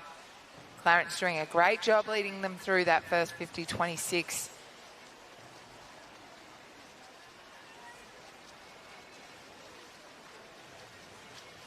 And then the outside lanes prominent also. Hines in 7 and Redcliffe in 8, along with Clarence there in lane 6, and then a Mangang in lane 3. So less than a second, well less than a second, separating the entirety of the field at the halfway point. And we often say how good the racing is in these non-seeded heats. This is the final heat of the men's 200 freestyle, and there is still nothing between the field. Starting to make that little bit of a break is lane 5, Clarence and Mangang, but it's still anyone's race. Hines turns second at the 150-metre mark, and now it's just everything you got down to the final touch. Well, Hines is the one who's got moving here on the final 50. The swimmer in lane 7 trying to come after Clarence.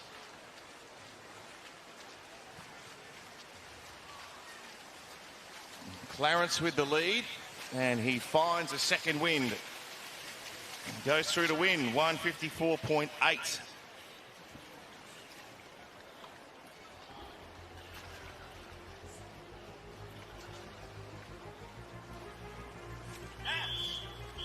That's worthy of a flex for sure. 154.80 for Clarence to take out heat number 7. That was your final heat. As we have a look at that summary about to come up on your screen, your top 10 competitors for tonight. Somerville leading them through that 147.18. Claiborne, Turner, Taylor, Atkinson in that 10th position, that 148.75. That is going to be a cracking final tonight. There's not much in it at all. I've got some exciting news, guys. We know that our emotional support dogs, our guide dogs, are here today. I've just got some news that they are going to be in the call room before the women's 50 freestyle heats, and Shane is going to bring some of them out on pool deck. Oh, how good. I might join in on that swim, I think. Yeah. We should definitely send you to the call room to give a couple of pooches a pat. I've actually already been out there this morning, and I was, giving lots of pats to the dogs this morning. Yes, I've just seen a photo of you giving. Oh, aren't they adorable? I'm putting a ban on doggy paddle gags, okay? All right, okay. Well, I'm out for the next 10 minutes then. Well, we move into the next event on the program. This is your men's multiclass 50-metre breaststroke, and we're joined back in the commentary booth with Jake Templeton.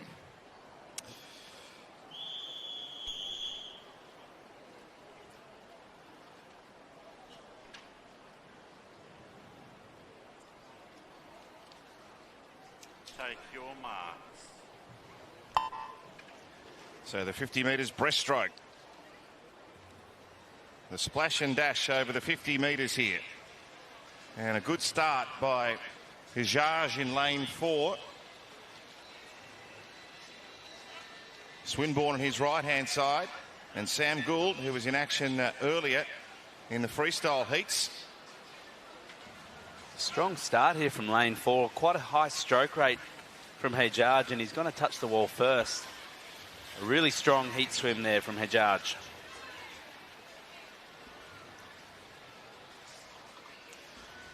Hijaj first, Gould second, Swinburne in third with respect to the point score. It's Sam Gould, 555. Swinburne, 528. And then Hijaj in third, 486. Yeah, that was a strong swim there from Hijaj, and for these boys, this race in particular, the 50 breaststroke, isn't an event on offer on the international scene, so we can imagine the 100 breaststroke certainly is, so we can imagine this is a bit of a practice for the 100-metre breaststroke, which is coming up later this morning as well. SB 14 swimmer Jake Mickle, and the B in the SB is for breaststroke. He is our Paralympic medalist across Tokyo and Paris, so we won't see him in the 50, but we'll see him up later this morning in the 100-metre breaststroke, so might be a tough one for him having both of those on the same day, so he's elected for the main event.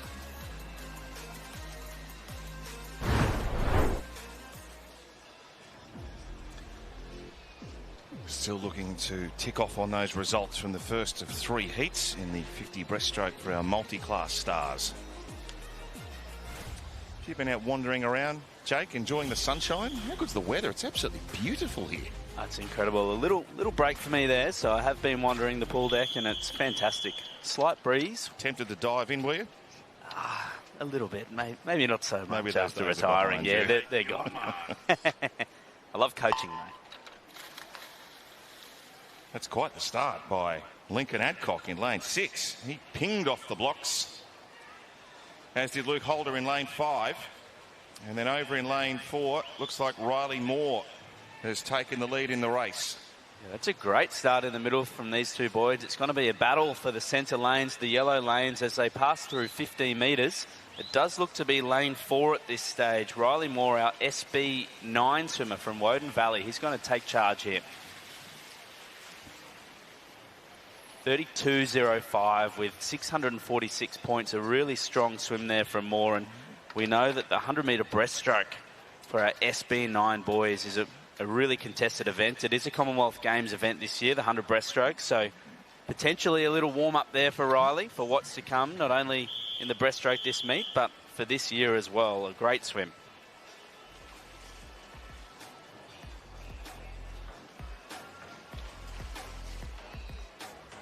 Notice the numbers and the letters. It can be confusing for those at home if you don't know what it all means, but for our para swimmers, typically we have an assignment, S9 for example, but in the breaststroke, sometimes our lower limb and trunk can be affected a little bit differently from person to person, and from time to time our S10 swimmers are SB9, so they go down a class for the breaststroke and the medley. Of course, medley does have the breaststroke as the third leg, so pay attention to those point scores too. Typically our lower class athletes have a little bit more time up their sleeve. That's our first look at Ahmed Kelly for the week. Really keen to see Ahmed in action. His buddy Scooter Patterson isn't here in action today, but we know Ahmed Kelly, silver medal at Paris and Tokyo in the 150 IM.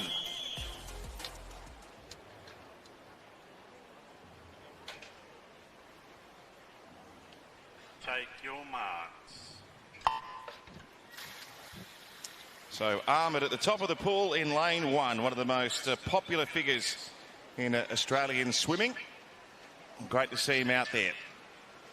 It's great to have Ahmed, stalwart of the Australian para team, starting really strong over there in lane 1. And it's going to be the centre of the pool, though. Keep an eye on Beau Matthews, our SB9 swimmer. He's just 16 years of age. Had a great competition at the Age Championships, and he doesn't look to be stopping down here, keeping that stroke rate high. And a nice finish on the wall there for Beau in 32.02, 648 points and 699 points alongside him. A great swim from our visitor from New Zealand, Joshua Wilmer, our SB8 swimmer. That's a really strong swim for an SB8 swimmer there. 33.79 for Wilmer. And Matthews, a strong swim too, as Ahmed. Here comes Ahmed Kelly. 56.88, 546 points. It's a nice heat swim there from Ahmed, the first time we've seen him. So a couple of seconds off his personal best, but he's very experienced, Tomo. I think he might be holding back a little bit. So Ahmed's 34. How old's Scooter Patterson?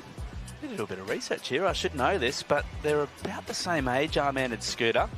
And they'll swim forever, those two, won't they? I don't think they're ever going to retire. Don't rule out Brisbane. I don't think they're... I know it's 6 years away, but some of these records that these boys have held have lasted years. Same as Brendan Hall. When are these boys going to stop? Who knows? Fast girls coming up too in the women's event of the breaststroke. So keep an eye on Gemma Selick, the SB8. Oh, she's actually out. So Gemma Selick will be a withdrawal this morning. The 100 breaststroke is a race for the SB8 women at the Commonwealth Games. So maybe we'll see her in action later this morning. We do know the 100-metre breaststroke is on the same day, which might sound interesting, but for a lot of these girls on the international scene, it's only the 50 or the 100 on offer. So it might seem strange having both on the program this morning, but it's not as strange as it seems because they typically specialise in one or the other. No class has both at the Paralympic Games, the 50 and the 100.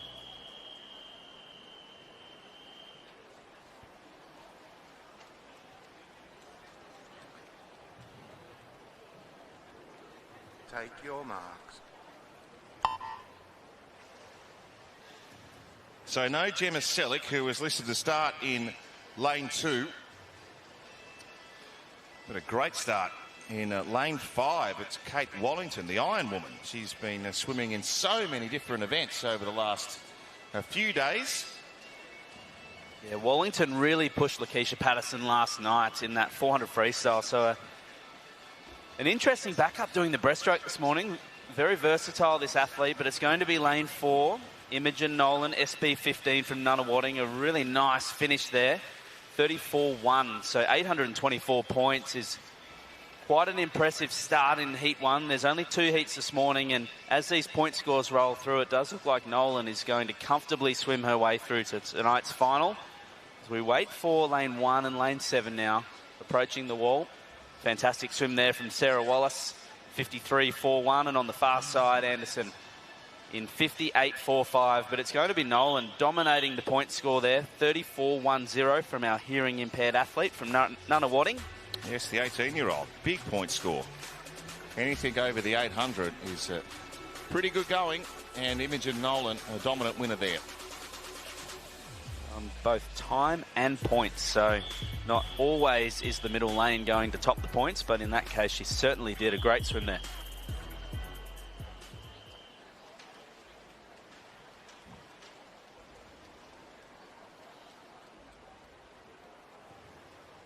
Take your marks. So the second of 2 heats in the women's 50 breaststroke. Alyssa Gillespie in lane 6 started strongly, but Grace Ryder next to her in lane 5 looks to have taken over.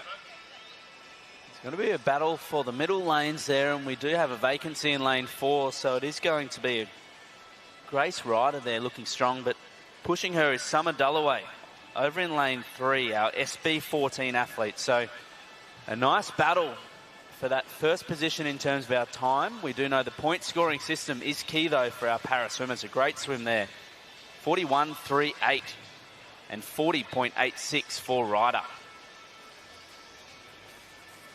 43.58 for Gillespie as the times roll through. But Sarah Hancock, our SB6 swimmer, 607 points, is quite impressive for a heat swim. So 48.31 there for our visitor Hancock. A strong swim. Not our visitor, my apologies. From Darwin is Sarah Hancock, all the way from Darwin at just 15 years of age. So 48.59 on the entry time, and a nice swim for Hancock this morning. Just under that, 48.31. I think Darwin's a visitor. Darwin from the Gold Coast. We could say that, couldn't we? Yeah. And I'm Tasmanian, Tomo, so I'm a visitor too, aren't I? Come one, come all this week to the beautiful Gold Coast, and why shouldn't you? I actually saw an entrant from the age championships from Burnie over the last few days. That's where I was born, on the north coast of Tasmania, so that was pleasing to see. Grew up in Devonport, born in Burnie. So the water would be cold in winter. Yeah. Not much surf life saving for me. I stuck to the pool and indoor pools throughout winter, unlike Queensland here, where we're outdoors year round. Where's Ariane's pool? It's Launceston, isn't it? Born in Launceston. Yes. Yeah, I'm not sure if she's born there, but yeah, trained in Launceston. So I actually trained with Ariane a little bit. Yeah. I was faster than her until a certain age, and then she went straight past me. I think she was about 13. she made a habit of doing that, didn't she? She was very impressive as a young athlete in Launceston. Just confirming the results there in the second of only the 2 heats in the women's 50 breaststroke multi-class. 100 butterfly up next. Really looking forward to this one. Alex Perkins has really made some ground over the last few years, but Gretchen Walsh, that world record, so impressive. So Alex victorious in the 50 last night, trying to back it up over the 2-lapper. Take your marks. Alex Perkins, the second fastest Australian of all time behind Emma McKeon. 56.19 in Singapore last year. That was her PB. Really strong start here from Perkins in lane 4. Stays nice and low to the water. And approaching that 50-metre split, we look for Perkins to make a strong first 50, and she's improved on her back end over the last few years. So let's keep an eye on Perkins. And 26.85, a really strong first 50 there. So Perkins leading from Crimmins. And Oahan from New Zealand in third. She looks strong, doesn't she, through that first 75? Dynamic, yes, with 25 metres to swim. Alex Perkins giving no one else a chance. Simply powering through the pool here in Southport. And Alex Perkins goes on to record a very commanding victory, 57.97. And I reckon she's got a bit left up her sleeve as well for tonight. Jess Cole finishes second. Josephine Crimmins touches the wall in third. Absolutely, out in 26, so home just over the 30 seconds there. You'd think that Perkins would look to be under 30 tonight. That would be the goal for her. I'm sure she's working on those splits in training with her coach Michael Sage on the Sunshine Coast. So a great swim there from Perkins. Well and truly ahead of the field.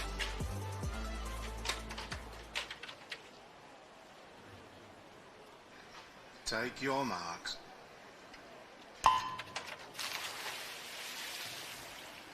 Heat number 2, Lily Price was a semi-finalist at the Singapore World Champs in the 100 fly last year. She's in lane 4, and Lizzie Deckers, who we know is an absolute gun in the 200 fly, swimming out of lane 3. Yeah, look for Lizzie Deckers on that second 50, but Lily Price has been really strong over the last couple of years in the 100-metre butterfly, and it looks like she's going to be leading the way at the halfway mark.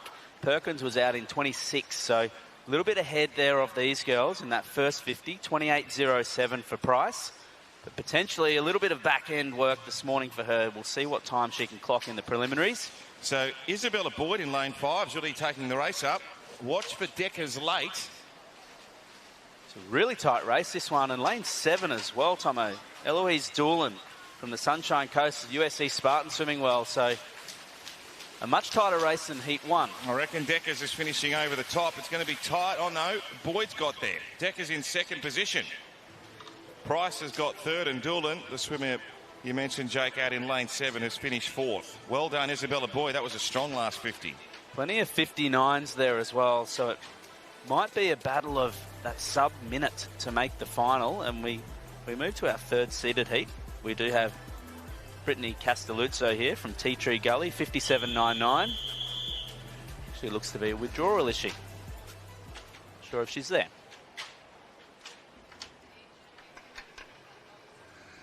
Take your marks. Yes, there is no Castelluzzo, so lane 4 vacant. And Bella Grant, great over the 200 butterfly, so look for her on the second 50 of this 100. And interestingly, Gretchen Walsh owns the 10 fastest times in history in this event. So Perkins, I'm sure, as many of these girls, trying to crack into that top 10 and beat that time. But a great first 50 here from lane 3. That's going to be Olivia Wunsch. And not surprised with that first 50, knowing how strong she is in the freestyle events. 28.02 from Bella Grant. That's a great first 50 as well. Entry time of 58.26. Pedersen coming on strongly out in lane 7, as is Xana Dixon in lane 8. So Olivia Wunsch went out pretty hard, and she's trying to hang on.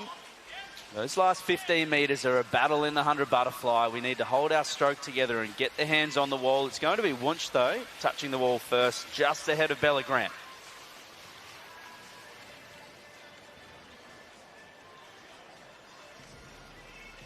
So 59 seems to be that time to qualify through to tonight's final. Perkins, of course, exceptional with that 57.97. But all 59s following her, so it might be a matter of cracking that minute to get through to tonight's final in the women's 100 metres butterfly. A couple withdrawals here as well from Heat 4.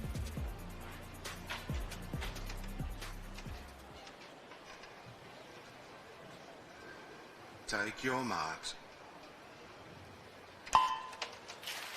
So the final heat in the 100 fly for women. You've talked about that Gretchen Walsh world record. She actually broke it twice in the same day at the Fort Lauderdale meet in May.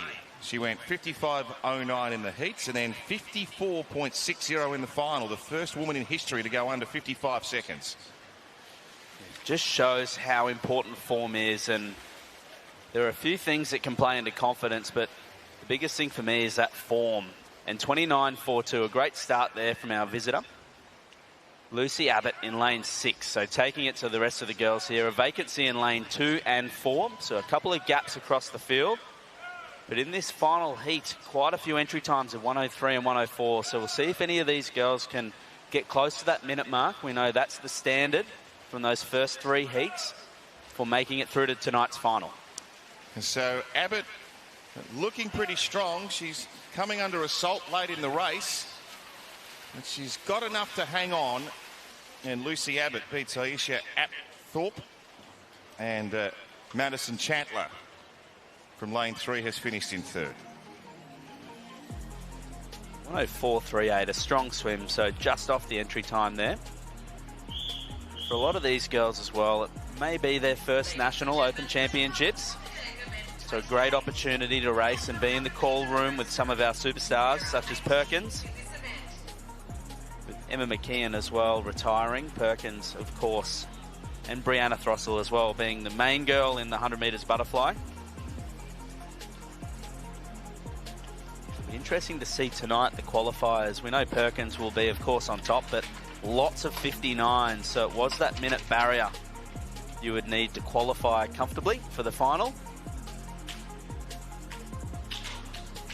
9th and 10th qualifier there, 60.39. So let's see if any of those girls tonight can get in that 58, 57 range alongside Perkins.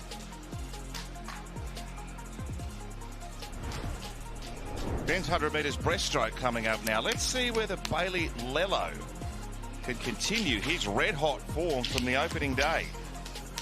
That was a great win last night. Some of these athletes potentially not fully tapered, but beating an Olympic champion is never anything to sneeze at. Take your marks. So Collett from lane 4 and Lello next to him in lane 5. The two swimmers with the best times coming in, although Gideon Burns from Bond in lane 3 also close up to that 1 minute mark. Title holder Sam Williamson not here this meet, of course, so 58.8 is Sam's all-comers record and 58.58 the Australian record. So none of these boys with the entry time under 60 here. We'll see tonight or this morning if they can get close to that 60-second mark. And out in 28.66, carrying off from last night is Lello, and Gideon Burns through in 28.64. So a strong first 50 from these two boys. So all the action in the centre of the pool as we forecasted. Burns potentially leading, but Lello is starting to pull through powerfully. We know he's swimming in career best form, Bailey Lello. And he's starting to fly over the top. It's going to be tight on the wall, but Lello is going to get there. Touching out Gideon Burns and Josh Collett. Yeah, although that is a dead heat for 3rd, actually. It is too. Lachlan Chan in lane 6, dead heating with Josh Collett. Very tight race. We know 60 is going to be, you can almost guarantee 60 is going to be a final tonight, seeing some of these entry times, but a minute .92, so he's home in 32 seconds there. You know he's got that back end and he lifted last night for final, so he'll be tired. I'm sure his legs will be a little bit sore this morning from that final and the emotional rush of that win last night too.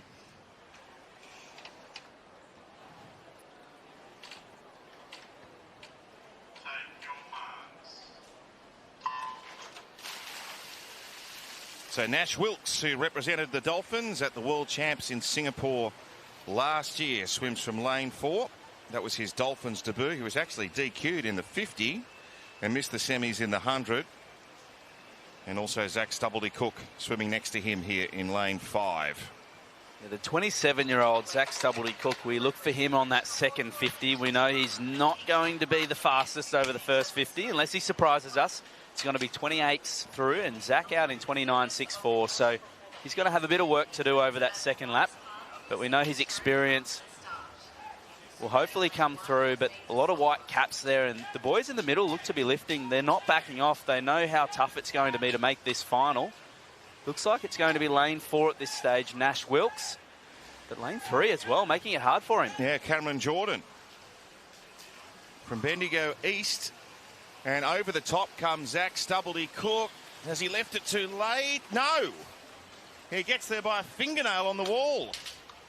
Experience of Zach on that second 50. He leaves it late though, he really does. It was only until that 10 metres to go. I thought it was going to be Jordan really pushing Wilkes there, but those three boys, an exceptional swim.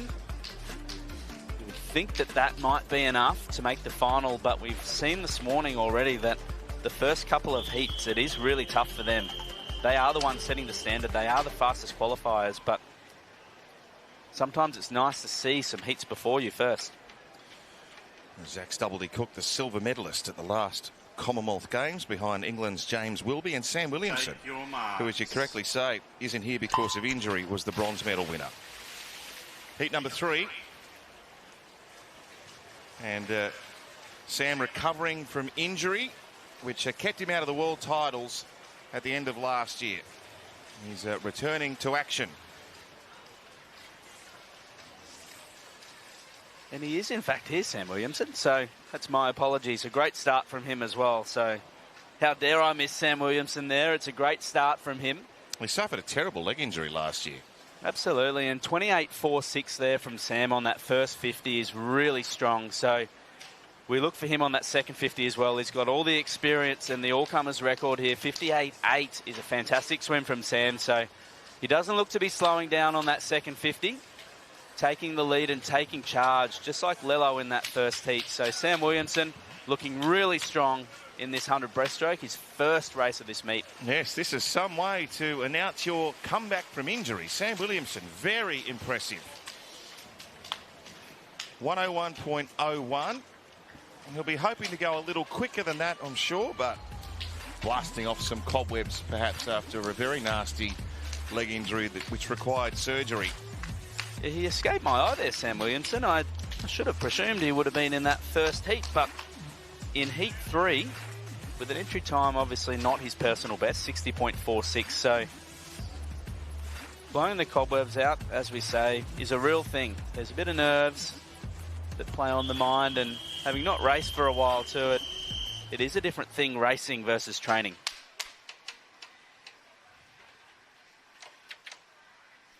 Take your marks.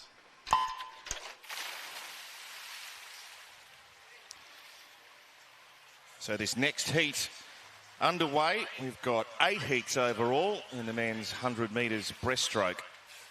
Jake Mackey in lane 0. Lay from Hong Kong, lane 1. A non-starter in lane 2. James Morrow, lane 3. Ethan Buckland, lane 4. Brandon Wilson, lane 5. Enzo Fath, lane 6. Hugh Cran, lane 7. Lucas Smith, lane 8. And it was great to see Williamson back in the water, his first meet in a while on the national stage, and the reigning champ. So you'd think 101 will be enough to qualify through to tonight's final for Sam. So great to see. And in this heat 4, it's lane 5 and lane 7 looking really strong. It's always great to see the outside lane. So Hugh Cran from Camberwell Grammar swimming really strong. He's holding his form and really putting it to these boys in the middle lane. So it's going to be a tight finish, this one. Although Cran is trying to hang on out wide in the pool. He's going to be challenged by Wilson. Cran hangs on. 0.03 of a second ahead of Brandon Wilson and Ethan Buckland. Yeah, it was a matter of 1 over, 1 under there. Cran took that extra stroke and a nice long glide to finish there in the middle. Lane 5 from Wilson. So kind of like Michael Phelps in that 100 butterfly at the Olympics. You can either finish on a shorter stroke or elect to take that glide. As the boys step up for heat 5, we have a withdrawal here in lane 7. Alexander Munro. Take your marks.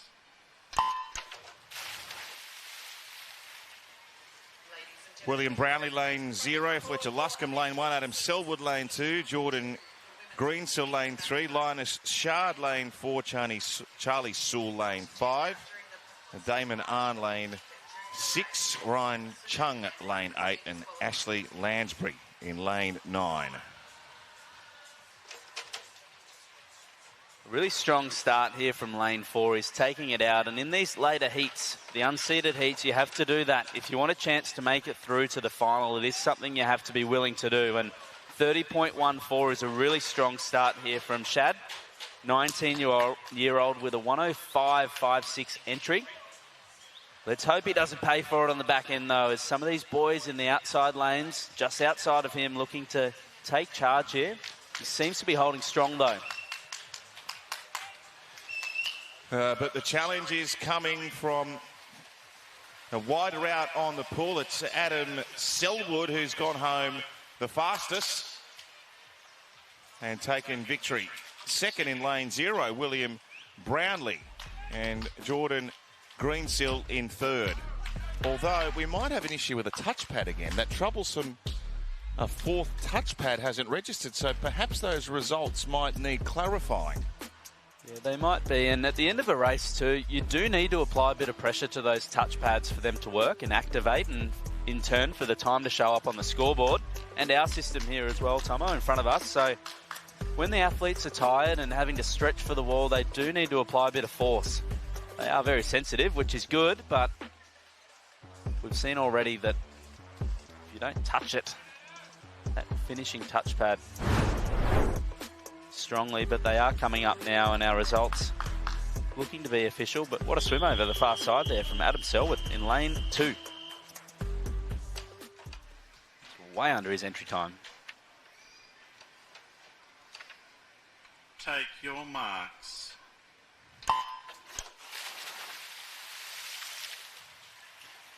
Heat 6 of 8.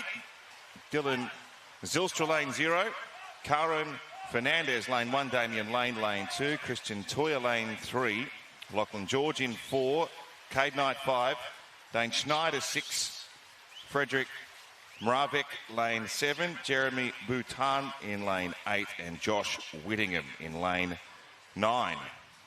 Whittingham out really strong. He's going really mixing and matching with those boys in the middle of the pool. So 30.48 is a really strong start for Whittingham in the outside lane. Although you're not looking left and right in the breaststroke, I'm sure he wants to beat the times of those boys in the middle of the pool. So we'll see if he can hang on.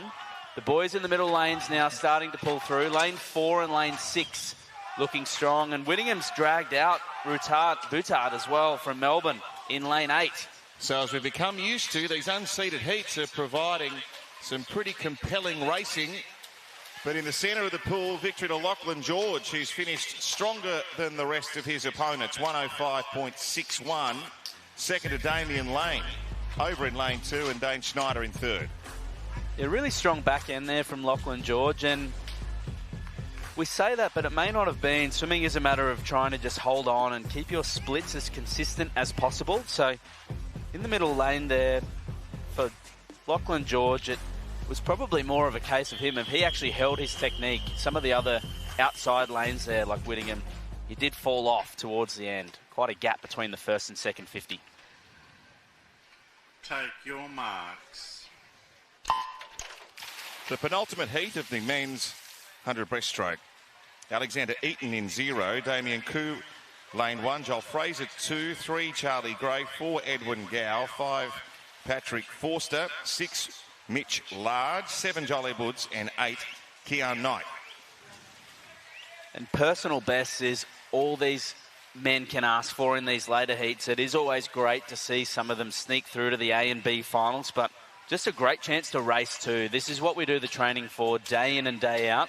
It's for these opportunities to race on the national stage. So although there will be nerves, it's important to come out and put that training into practice. And some nice showings here in the middle of the pool. Lane 6 putting in a great effort as well is Mitch Large from Nudgee College up the road. So it is lane 4 coming through now though, giving him a push, as well as lane 3, Charlie Gray. So Gray and Gow, and then also Forster in lane 5. It looks to be Charlie Gray. Exceptionally strong back end. A really strong swim there from Charlie Gray on that back end, and it's all about holding stroke, getting out strong, using that wall as a rebound, and then just hanging on, particularly that last 15 metres. So a great swim there from Charlie Gray. And faster than that entry time, a lot of 107s and 108s coming in. So 106 is a really strong swim there. 106.79, the Soul 106.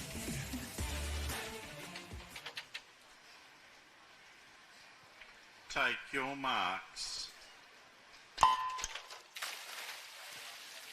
So just the three swimmers lining up in this final heat. Alan Liang, lane 3, Kieran Gillies, lane 4, and Roman Fosberg in 5. Really excited to see this battle. All three 108s coming in. Less than 0.2 of a second separating the entry times between these three men. So we'll see. It's kind of like a little swim off here with three people as they approach that first wall. It's nothing separating them. It's going to be lane 3, though, taking charge. It's going to be Lang, 31.86, closely followed by Gillies and Fosberg. So a really tight battle. These three men living up to the standard that we've set at the start of the race. It is a real race, and it could be any of them. It's nice to take a win in anything, so we'll see which one of these three can get their hands on the wall first. At this stage, it's looking like lane 3 still. Lang to me. Yes, Liang narrowly ahead. Gillies digging in for the fight. And Fosberg also there, less than a body length away, but it is Liang who gets the better of that final dash to the wall. Really pulled away, and that's half a second under his entry time there for Alan Liang. So 108.36 is a really strong swim. He had a great back end, and just shows you can really put the jets on and separate yourself from your competitors at any point in the race. And he did that in the last 10 metres. He got onto the wall. So let's see our lineup for the final ladder tonight. Can Bailey Lello do the double? He's absolutely the favourite. Another dynamite swim, and great to see Sam Williamson back in action at a major national meet. This is day 2 of the Australian Open for 2026. Still plenty more to come, including Kaylee McEwen in the 100 backstroke, plus Meg Harris and Molly O in the women's 53. Back with more soon.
Welcome back to Nine's live coverage of the Oz Open here at the Brisbane, the Gold Coast Aquatic Centre rather, as we see the beautiful skies here in the Gold Coast. MC Bomb will be joining me as we're about to call one of our favourite events, the 100 backstroke, the women's 100 backstroke. And another chance to see Kaylee McEwen take out another dominant, or at least do another dominant performance in the backstroke. We saw her in the 200 back, and she was incredible yesterday. Fastest qualifier, 57.16, which is the Commonwealth record, only 3/100ths of a second off the world record held by Regan Smith from the US.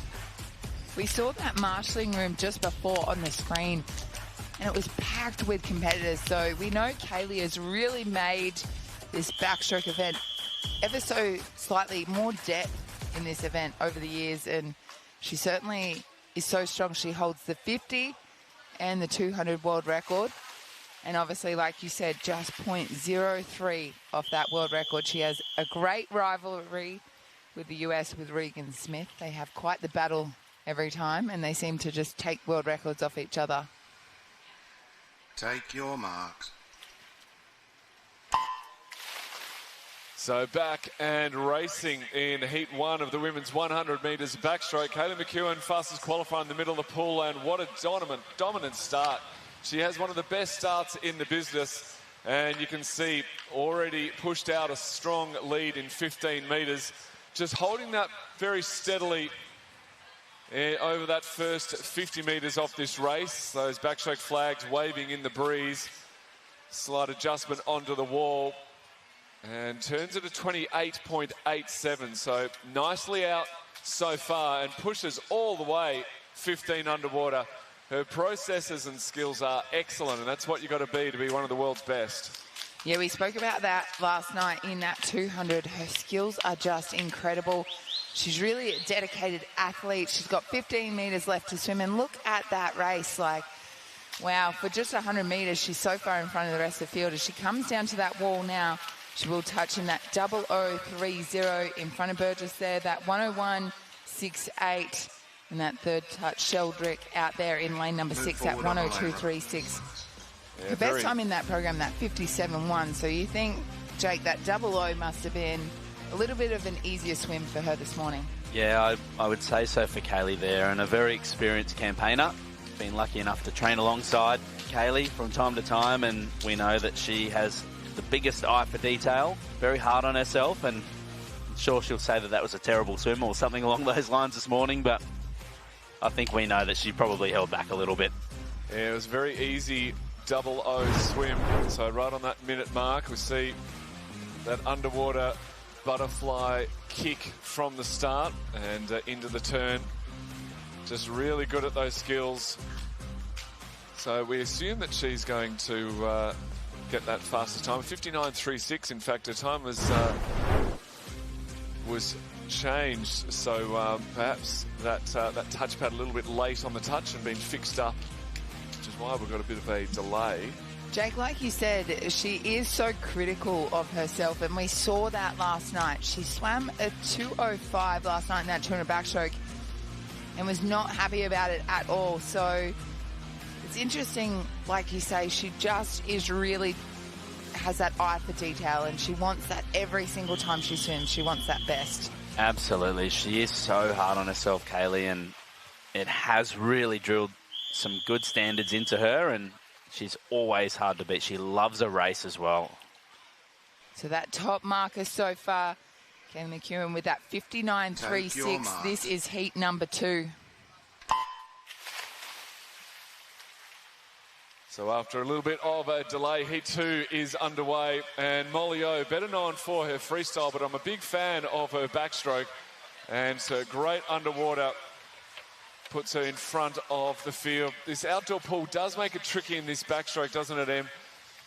And as we always say, if you do find yourself near a lane rope, just stay there. No good acting like a pinball bouncing around the lane. We spoke about Molly last night. She has such great freestyle, and then when it comes to the backstroke, she is still world-class in that backstroke, turning through in that 29.92, but it's almost when she gets to her backstroke, there's less pressure for her, so she likes it that little bit more. Yeah, well, she's really pushing back, having a bit of a battle there with Glintmeyer right next to her in lane 3. Glintmeyer's rating up just that little bit more. You can see her arms spinning over. And Molly O's just controlling her stroke, coming down underneath the flags, which are waving around madly. It's going to be hard for the girls to judge themselves onto the wall, but they do so in a 1:00.23, so just outside the time set by Kaylee in the first heat. And a nice swim there from the freestyler, you'd have to say, one of the greatest freestylers of all time, and still a very, very tidy backstroker. That was a great swim there from Molly, and a little bit more breeze in that second heat, so not sure if that will play a factor, but Kaylee, the only lady under the minute so far. Now you can see the ladies stay in the pool, but they've got to slightly be away from that starting end, so these girls can get a great start in this heat number 3. Take your marks. So we start over the top just to save a little bit of time, but doesn't affect the next heat as they get away very, very sharply. They're in lane 4, Hannah Fredericks from St. Peter's with a strong start. Right next to her, Amber George from New Zealand. Looks strong as well, and Savannah Martin from New Zealand as well, looking good. The New Zealand team always with very good skills, starts, turns, underwaters, and putting them to show here in this 100 metres backstroke. Fredericks just under the 30-second mark, but it's George to the first to the wall. She really pushed it hard in that second 25 and now is trying to get out further in front in this 100 metres backstroke. This is the last of the seeded heats, so this is where we're going to find our finalists from most likely. And now underneath the flags, it's going to be down to the touch. And only 100th of a second separating George from Fredericks. 1:01.13. Plays 1:01.14. Move forward on the lane rope. For the touch. Third through was Martin, just over the 1:02 second mark. 1:01 seems to be a time that's going to be required to make that final tonight. If you want to be sure of it, Kaylee and Molly obviously a little bit ahead of the rest of the field so far, but the seeded heat's done. You'd think 1:01 might be what it takes, 1:02. So 5 heats in total. Our 3 seeded heats are swum. This is heat 4. About 1:02.37, I reckon, for that top 10 position tonight. You reckon, do you? After writing all the times down and ranking them. I know then. Very specific, Em. Very specific. Heat 4 is underway for the women's 100 metres backstroke. And a lot of the girls really pushing that 15 metres underwater. We saw Molly O do it. We saw Kaylee McHugh do it. They know that it is faster for a lot of the swimmers, getting underneath the water, not having to play with the surface tension, and getting that power saves the arms a little bit for the swim. As they come down for the 50-metre mark, and it will be Ella Badley in lane 5, touches second. Briscoe out in lane 9, 31.40. So we love an outside smoker, and she's holding on. She's got Cooper right next to her, Livingston. In fact, 2 Coopers in 6 and 8. From Bahrain in lane 5, so a fantastic swim here, taking the lead, and keen to see my fellow Tasmanian in lane 1, Isabella Shaw from Launceston. But it's going to be lane 5 in the middle there, taking the lead and taking that win, hitting the wall first, so a really nice swim there. 1:06.2, actually touched out there by Sarah Cooper, 1:06.09. And Briscoe in for second, 1:06.19, so only a tenth of a second separating roughly the first 3. Very, very close racing in our second last heat of the women's 100 metres backstroke. As we move now, this is your 5th and final heat, your women's 100-metre backstroke. Perfect conditions here. No movement on either flags, which is great. No, that gusty wind just died down enough for the last couple of heats. Hopefully it can hold out a little bit longer. Not the best start there from Donnellan in lane 3, but a very strong start from Howell in lane 6. So that's exactly what she ordered. And coming down now to the 50-metre mark, it's a real battle between the middle of the pool. Jones, Barnwell and Howell all swimming stroke for stroke as they come in. And Williams out in lane 2, looking strong. So Howell from Williams, 31.81, taking through at the halfway mark. They saw how the dominant display of that underwater worked in their favour. In lane 4, Lucinda Jones pushed all the way to 15 and brought herself right back into contention. Can she come over the top? Howell in lane 6, looking strong still, and Williams out in lane 2. Last heat, last chance for a personal best, maybe even a B final for tonight. And it does look like Jones has swum through the middle of the pack and comes to the wall in a 1:06.55. So Jones takes out the final heat in front of Williams and Howell. Donnellan in 4th and Muir in for 5th. A couple of PBs there as well for our 2 leaders. So that was really nice to see. For a lot of these girls in the 5th heat, there is a chance for potentially a B final, as you said, Matt, but personal best is all we can ask for, and that's the process required to get to the top. Well, 1:02.37 was your call, and there it is, 1:02.37, a tie, in fact, for 9th and 10th. But it is Kaylee McEwen leading Molly O And then our visitors, Glitmire and George, 3rd and 4th. Just the one swimmer, the Commonwealth record holder and Olympic gold medalist underneath the minute mark. So that'll be a great race to watch tonight. Make sure you join us. All the action starting from 6 p.m. Fredericks found herself in that 5th position, so she'll sort of be not in the middle of the field tonight, which might make that a little bit challenging. You know, Kaylee's going to take it out really strong. Only swimmer this morning to be under that minute barrier, so you can expect tonight she'll do the same thing, but what other girls can sneak under there? I mean, I would hope Molly O can get under that minute barrier, and Fredericks too, so... Yeah, I think it's going to be, you're going to be having a, what do we think, a 57 and some 58s. And I would think so, and I feel like after that 200 for Kaylee, she really will be fighting for a 57, but... Well, she said she was disappointed with the 200 she time. Did. She'll probably go out and go, right, I'm not leaving anything to chance, I'm going after it. Exactly. So it should be a big swim. As we move now to the next event on the program, the men's multiclass 100-metre breaststroke. We have 2 heats. This is heat number 1 on the blocks. Take your marks. So off and away in the 100 metres breaststroke multiclass for men. Jake Michael, the fastest qualified 28-year-old from Carina Leagues. He's got a time considerably faster than the rest of the field, so expect him to really make a break in this first 50 and lead them home strong. But as we know, it's all about point score. Multiple levels in this race, multiple classifications. Michael, a SB 14. And Jake, maybe an explanation. The SB, so we know the classifications. The lower the number, the higher the impairment, but sometimes it can change for the stroke or breaststroke. Absolutely, and for some of our physically impaired athletes, our 1s through 10s, they do go down a class for the breaststroke, depending on the lower limb and trunk impairment. But we see Jack Mickle here really powering along. He's 200 centimetres tall, it's Jake, and he's lengthening out. He didn't feature in the 50 breaststroke this morning, so no warm-up for him and straight into it, and it's going to be a great swim. 106.78 from Jake this morning.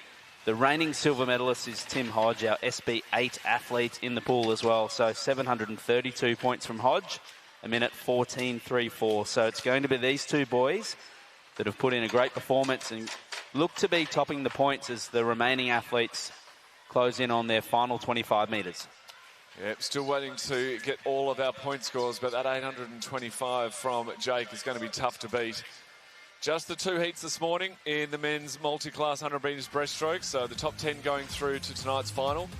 As we've said before, they'll be separated by points. So we'll see those points up on your screen very, very soon, as we see the results from that first heat. And then we'll compare that with the second heat. This is a race on offer at the Commonwealth Games this year for the SB9 classification, and we don't see too many SB9s featuring, but our SB8s can swim up.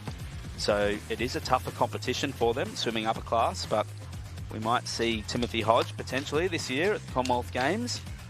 They haven't selected the team yet, so I know Hodgie can do all of the events. He's very versatile, so keep an eye out for Tim Hodge this year. And we have the Para-Pampacs in the US in August as well, so for those athletes that don't have a competition or a race at the Commonwealth Games this year, the Para-Pampacs is certainly on offer, and we'll be taking a really strong team with the trials coming up in Sydney. Well, we just saw a few of the swimmers in the marshalling room getting ready for their races. We've got the multi-class women's 100 breaststroke, the men's 100 backstroke coming up. But now we're on to the second heat of the men's 100 metres breaststroke. So final chance to make it through to tonight's final. Big start there from Beta in lane 4. Dynamically got off the block, and it's so important to be dynamic in breaststroke.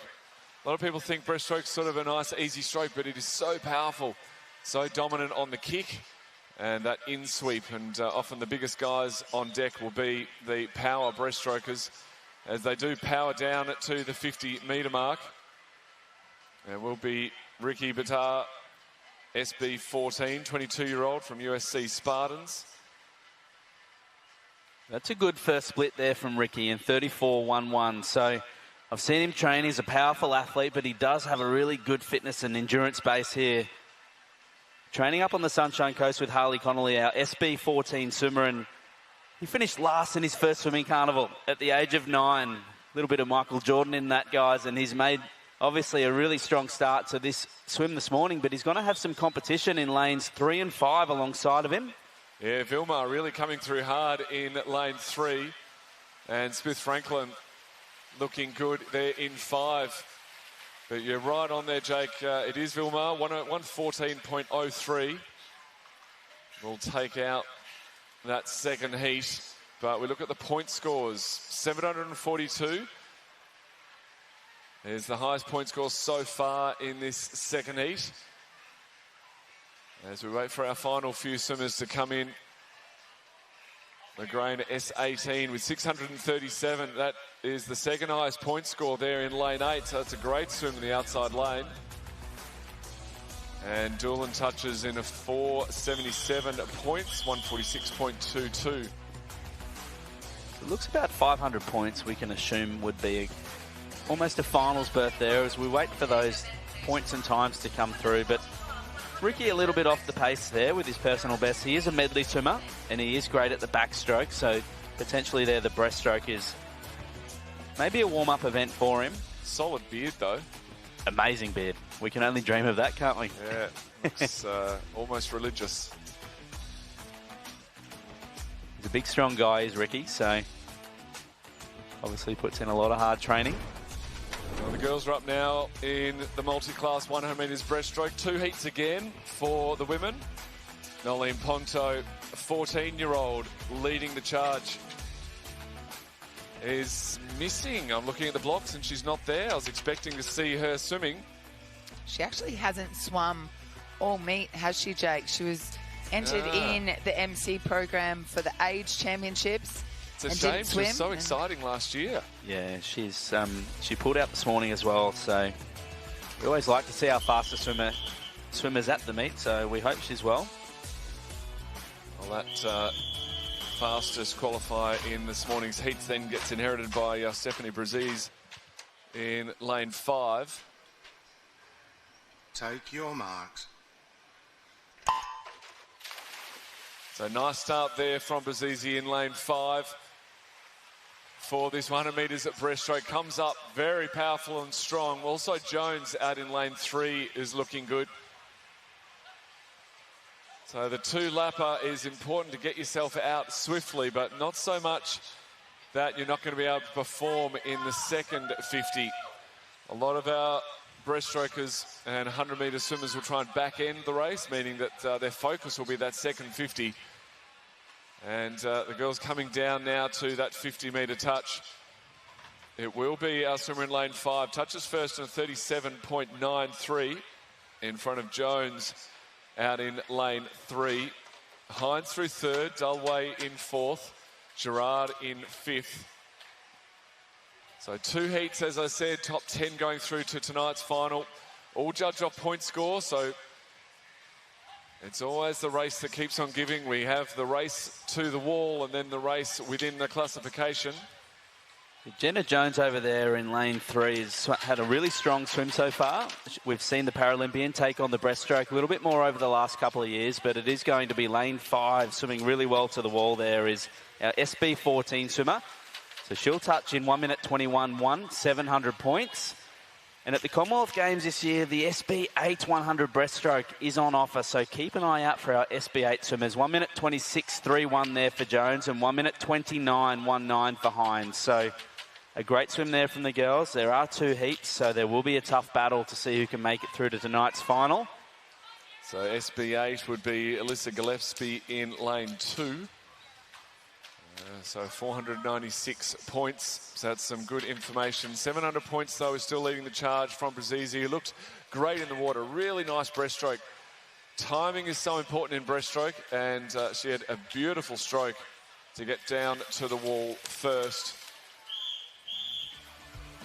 It'd be really hard for our para swimmers to know what it's going to take to make a final. Of course, it's multi-class, so you're only compared with either those that are in the same classification as yourself, or if you're the only one in your classification competing, then you can only compare with that multi-class point score. So 1,000 points, of course, is a replica of the world record. So we've seen there 700 points, so we know that that's the closest in terms of percentage to the world record for that classification. So it's a great swim, 700. And Kira Stevens is about to take to the blocks in lane 4. We've seen her in action in the able-bodied 100 breaststroke yesterday, so some good practice. 1:19 yesterday.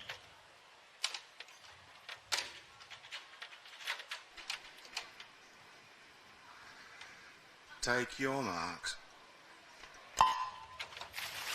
Second and final heat for the women's multiclass 100 metres breaststroke. Kira Stevens in the middle of the pool with the fastest time from this second heat, and out to a very strong lead already. 25 metres swum and about a body length she has gained on Naga Higashi, a swimmer from the Japan club, a regular at the Australian Open meets, and doing very, very well there in lane 5. But it will be Stevens in lane 4. Takes them through in a 36.47.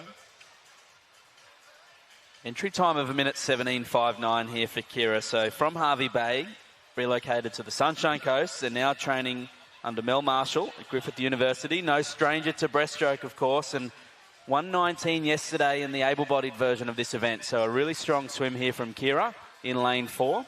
We've got Gemma Selleck in lane 7 as well. Keep an eye out for her, our 15-year-old SB8 swimmer.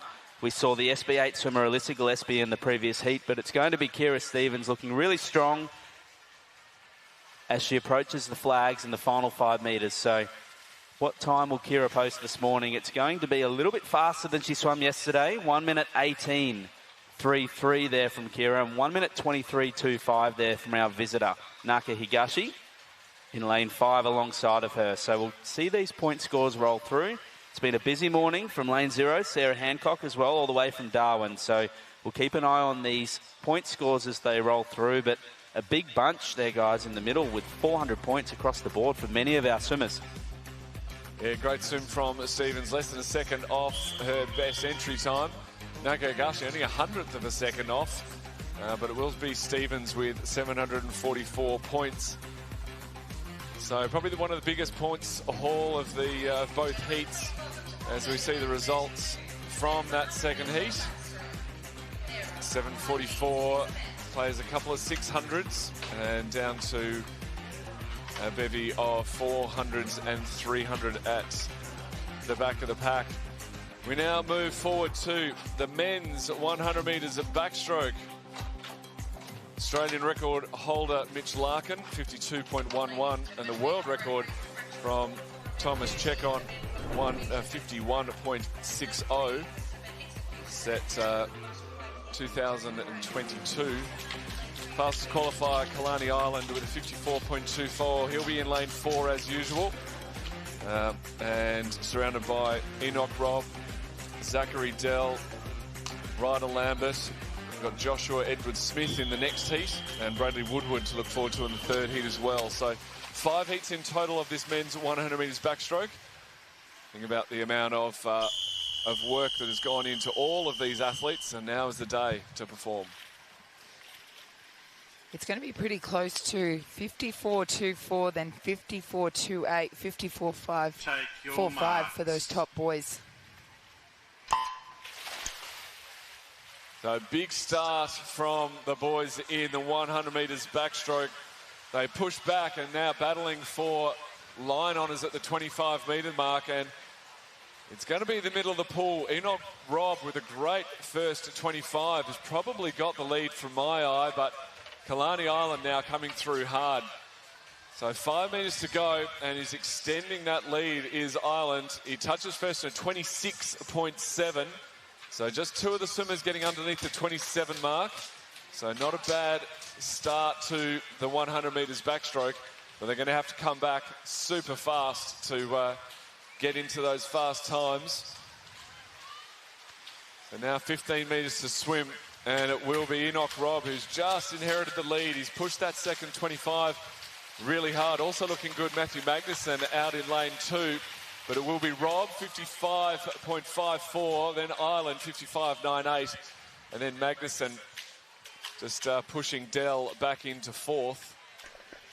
Move down the lane. So ropes, nice please, start swimmers. to the 100 metres backstroke with a couple of 55s. The heat swim's always tricky to know where to pace yourself, especially being the first in.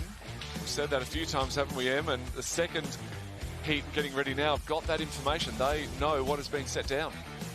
Exactly. It becomes a little bit easier for them knowing those times and what they need to do. So a little bit of an advantage, I would say, for those boys. So we have a look at those replays now. Robb coming strong in the last 25 metres of that stroke. Potentially an opening here, guys. Just comparing all the records with our fastest seeds and our fastest times there. This might be one of those events where we have an opening in Australia. Not to discount how fast these boys are swimming. 55 seconds is still exceptionally quick. But we do see Mitch Larkin with the 20 fastest times by an Australian. And the only Aussies to win gold, Matt Welsh, is yourself and Mitch. Yeah, no, big fan of Mitch as always. And I think you're right with a bit of an opportunity in the backstroke. So we'll see who steps up. Marks. Heat 2 underway. They just pushed past the Heat 1 who's still in the water. A nice start there in lane 5 from Joshua Edwards-Smith. Kane follows actually in 5. Sorry, right next to Edwards-Smith in 4. So looking across the pool, not a lot between them at this stage. So Edwards-Smith just moving himself over to that left-hand side. And we often see that with the backstrokers. They train so many miles in the pool, they get used to swimming on the left-hand side of the lane. Do they swap sides when they come off and increase their distance? Or do they stay where they are? Looking very good in lane 3, though, is Mark Nikolaev. He had a very strong swim last night in the 50 fly. The 50 back to take it out. And with 5 metres to go, he takes it out with a 54.62. So that's going to be the fastest time this morning by a fair margin. So Nikolaev, buoyant after his victory over Isaac Cooper last evening, continues his good form to go under 55 seconds. It's a great swim there from Nikolaev. And talking about the flags and the sun, as beautiful as it is here, Matt Welsh, on the Gold Coast, how much of a factor do these things play in? Even the boys sitting on the rope as you're about to dive in. How many things can play as a factor here? Yeah, the outdoor, the wind and the flags, the sun, it all plays a factor, absolutely. And a lot of people may not be training outdoors a lot. They've probably had to do a few sessions in the lead up to this competition just to get used to the glare. The goggles that they choose, some goggles are better at that outdoor glare from the sun. So there's a lot of things to play. Take your marks. The Commonwealth Games bronze medalist from 2022, Brad Woodward, swimming out of lane 4. 27 years of age. I think that probably constitutes a veteran at this stage of his career. Second in the Nationals behind Enoch Robb last year was Brad Woodward, and next to him Stuart Swinburne, swimming out of lane 5. We love to see a battle as well in lanes 8 and 9, both from Warringah, is Jonathan Nam and Cooper Portlock. So we love to see a battle on the national stage for these two teammates, but it is going to be in the centre of the pool. A great start, 27.03 there from Woodward, showing his experience on that first 50, and we know that he loves the 200 as well. So as he approaches that final 15, he looks to be pulling away from the rest of the field. Although Swinburne sticking on, Woodward in front, Swinburne just eking away at that advantage, but it is Woodward who goes in an excellent time, 55.33, narrowly ahead of Swinburne. Akash Mani, our Indian visitor, out in lane 2, has finished 3rd. Goes to show what a strong swim we had from Nikolaev in the previous heat. Still the only swimmer underneath that 55-second mark. 5 heats in total for this men's 100 metres backstroke. And we have the 4th heat getting ready for their chance.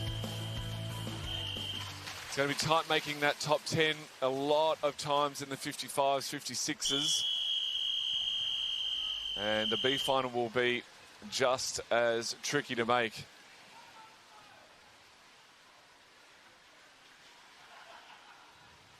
Take your marks.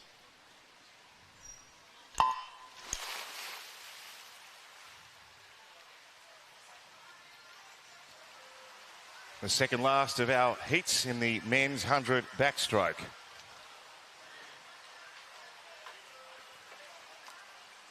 We've loved to see some battles in these later heats, our unseeded heats this morning. We've seen some of our outside swimmers really take it out hard early, and although some of them have fatigued in that second lap, it's great to see some early battles, and it's 27.85 out early there, taking the lead for that 50-metre split from Robinson. So a great first 50, the only man under 28 on that first 50. We'll see if he can hang on. So Lanyon trying to apply the pressure on Peiris, our Sri Lankan visitor, who leads at the moment. Lanyon trying to make up some territory, as is James Crosby. But Akalanka Peiris from Sri Lanka, a commanding win.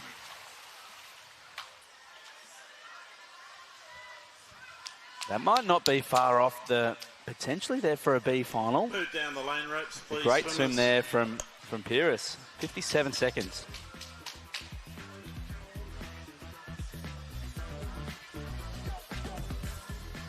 It's a really tough battle for that A final. We did see a really strong swim from Nikolaev, but no one else has really put their hand up to challenge him at this stage. A lot of 55s and 56s from those seeded heats.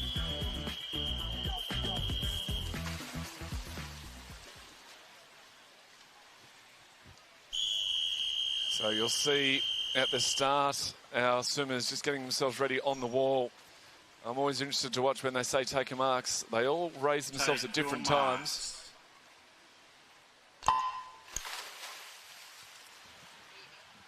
And they all get away cleanly. 6 swimmers in this final heat.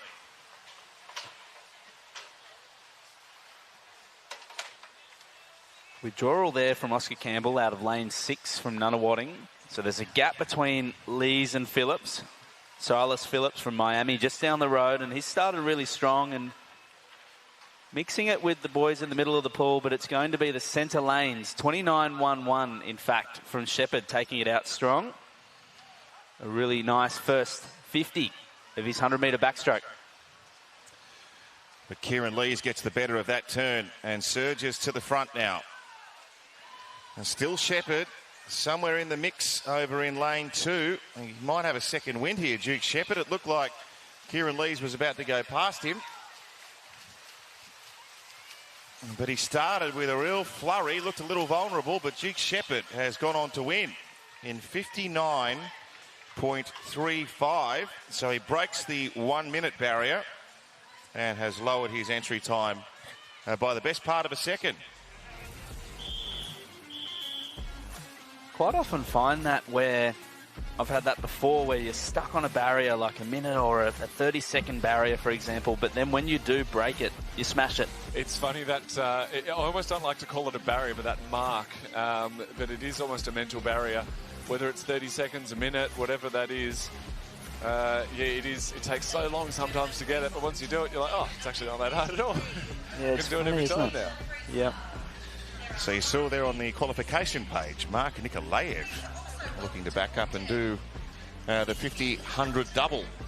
Fastest qualifier for tonight's final. So we've got the 50 freestyle heats for women coming up.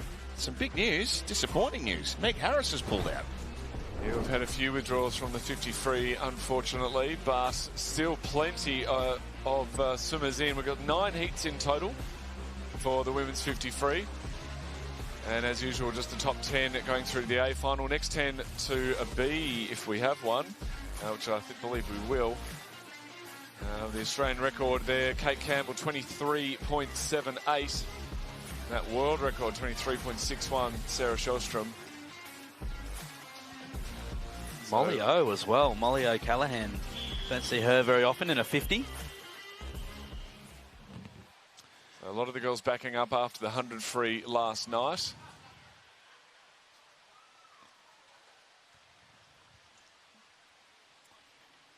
Take your marks.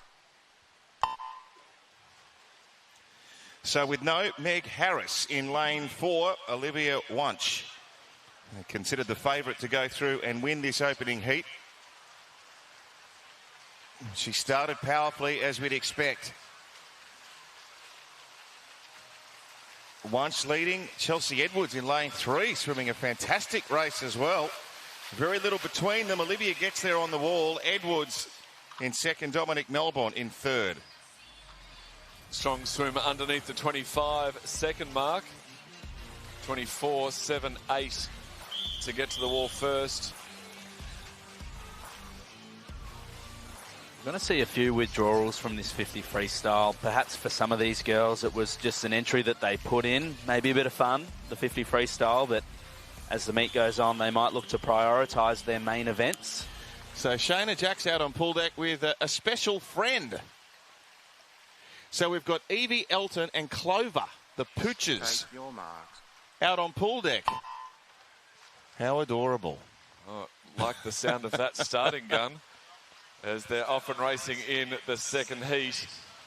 Molly O swimming out of lane 5. I wonder if Shayna goes a bit quicker with a little bit of emotional reinforcement from the pooches on the pool deck. Well, it's worked for Shayna. I think it has. Has it what? I think it has. I think that dog's going to be following Shayna wherever she goes now. She has blitzed them. 24.67. Molly in second and Abby Webb third. Oh, that was a very easy swim for Shayna Jack. They often say the best sprinter is a relaxed sprinter, and whether the dog's relaxed her or she just knows how to do it, it was a very strong swim. 24.67 in front of Molly O and Abby Webb. So 9 heats in total, 2 down. This is our third final seeded heat.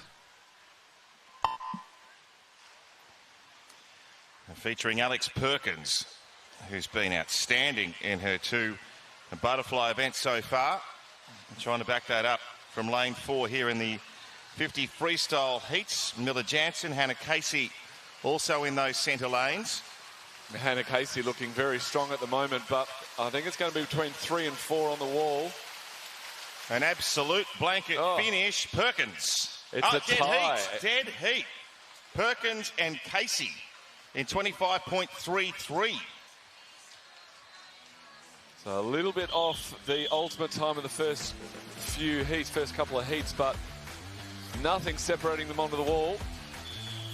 The last 10 metres from Perkins, and all Queenslanders, those girls.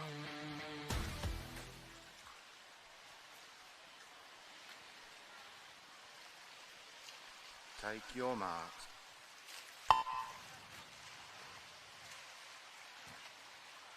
And so the heat's coming thick and fast at the moment. This is heat number 4. Sophie Mays in lane 4, Emily Draper in lane 5. And Emma Doherty's made a strong start to this race over in lane 7. And then even at the top of the pool, it might be Bakali Marti, our visitor, who goes to the wall first. She does. All the way from Cuba. Got about less than a second, about 0.8 of a second separating the entire field, all 10 athletes. And that's what we often see in these non-seeded heats. They are ranked literally right next to each other. That B final is going to be really hard to get into. Very. It's going to come down to the 100th of a second. Whether you cut your fingernails this morning or not may determine what you're doing tonight.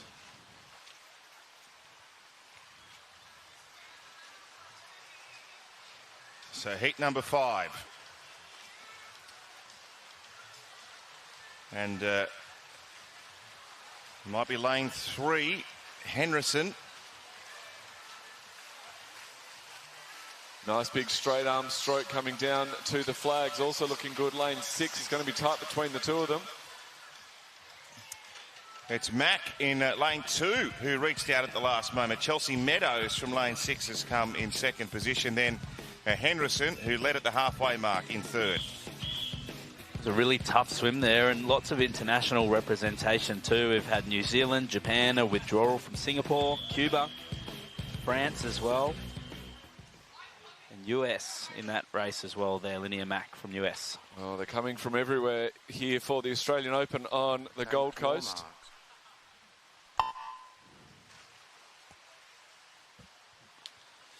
Incredible depth of talent in the 50 freestyle. No less than 9 heats to get through. This is heat number 6.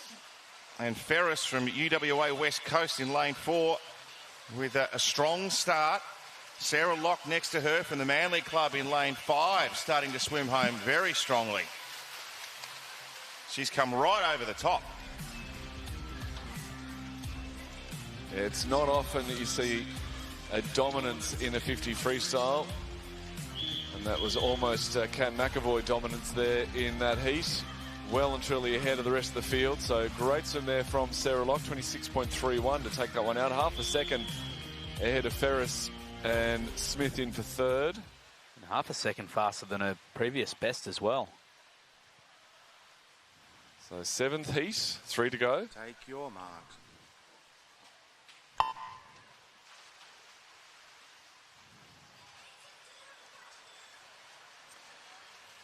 Lane 5, Holly Winkles, best off the blocks.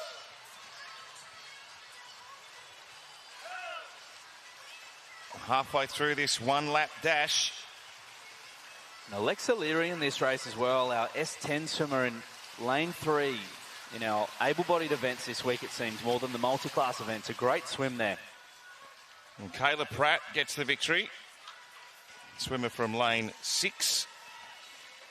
Second to Alabardley over in lane 1. And so as we're seeing here with these unseeded heats, like we pointed out a number of times, it's very hard to predict who's going to win, and often that leads to the best racing. I think Sarah Locke from heat 6 might be a chance for a B final, which is fantastic. Take your marks.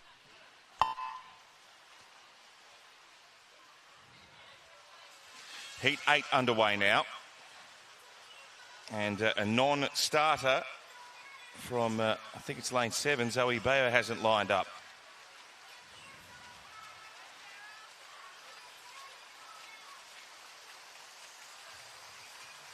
So Van Gelder and Aspinall over at the top of the pool, the 2 swimmers leading. And Abby Harkin there also. They've those outside lanes have gone first. That's Harkin. Second, Apthorpe in lane 5, who reached out right on the wall, and then Aspinall has finished in 3rd spot. Great to see Abby Harkin there back in the water. Of course, 27 years of age from St Peters Western, Australian Dolphins, so a great swim there from Abby. Usually not a 50 freestyler, but she's had a great swim there, so nice to see.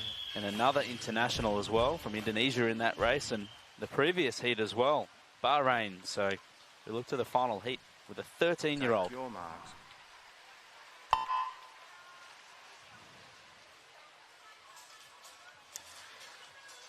So just 2 swimmers lining up. Our final 50 freestyle heat, and Zoe Casey from South Esk with a fantastic start. That's Chloe Provost in lane 3. I'm trying to keep pace with her. This is going to come down to the touch on the wall also. But it's Casey, just a fraction too strong. That was a great swim there from Casey the Tasmanian. So a 27.56 entry time, just off the mark there from her previous best. And of course, our 13-year-old Grace McKay not featuring in that race, a withdrawal from lane 4, but it's going to be really tight to see the requirement to qualify for our A and B final. It's 25.64 required to make it through to the top 10. So Shayna Jack, with the help of a couple of furry friends, has gone flying into the final, where she will start from lane 4. A break here, some more action coming up. We've got the men's 200 IM, featuring a whole wide variety of nationalities once again. We'll see Brendan Smith, the Olympic medalist in this, plus more action coming up very soon on the other side of this.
Great to have you with us wherever you're watching around Australia on 9 now. 9's Wide World of Sports bringing you coverage of the 2026 Australian Open swimming from the Gold Coast Aquatic Centre. Sunny Southport, the venue. Just stunning conditions. A little warm out there in the sun. The fans scrambling for just a hint of shade. But the most beautiful conditions imaginable. We've seen some great swimming in this heat session and some cracking finals coming your way later this evening. Time to turn our focus to the men's 200 metres individual medley.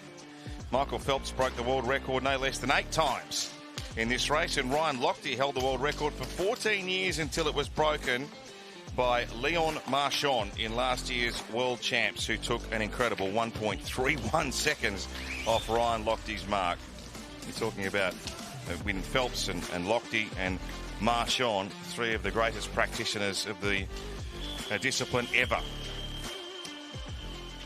Lewis Clareburt from New Zealand lining up in lane 4. Brendan Smith, Australia's Olympic bronze medalist in the 400 IM, next to him in lane 5. Take your marks.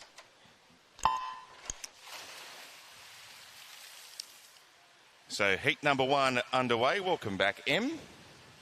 Thank you. The swimming has been exceptional this morning, and I expect nothing less in this 200 medley now. Clareburt, your swimmer in lane number 4 from New Zealand. He was the title holder from last year, so he won this event last year in that 1:59.05. So you can expect that he will be coming out firing tonight, turning through in that 26.14. Smith in that second position, 26.87. And if you're looking for up-and-coming swimmers this week, Samuel Higgs, certainly one to look out for. Won the 200 and the 400 IM at the Australian short course last year. He's moved from Rawinga in Sydney to the Nunawading program. He also did the IM double at the Age Nationals in April last year. So Sam Higgs, at only 19 years of age, one of the rising stars of IM swimming. Clareburt leading, Smith in second, Sharp in third, Higgs in fourth. Yeah, I've seen Higgs over the years at the Age Nationals, always smashing so many events, looking very strong. Also Sharp right next to him in lane number 2, but Higgs making his move now in this breaststroke.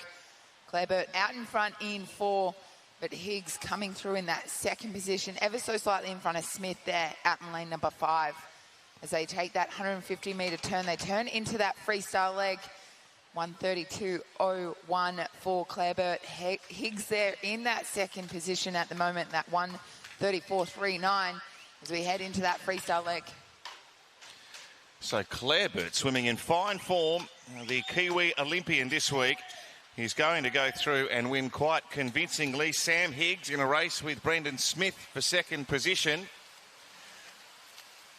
Clareburt comfortably. Smith has edged out Higgs for second, and Callum Thomas has finished in fourth.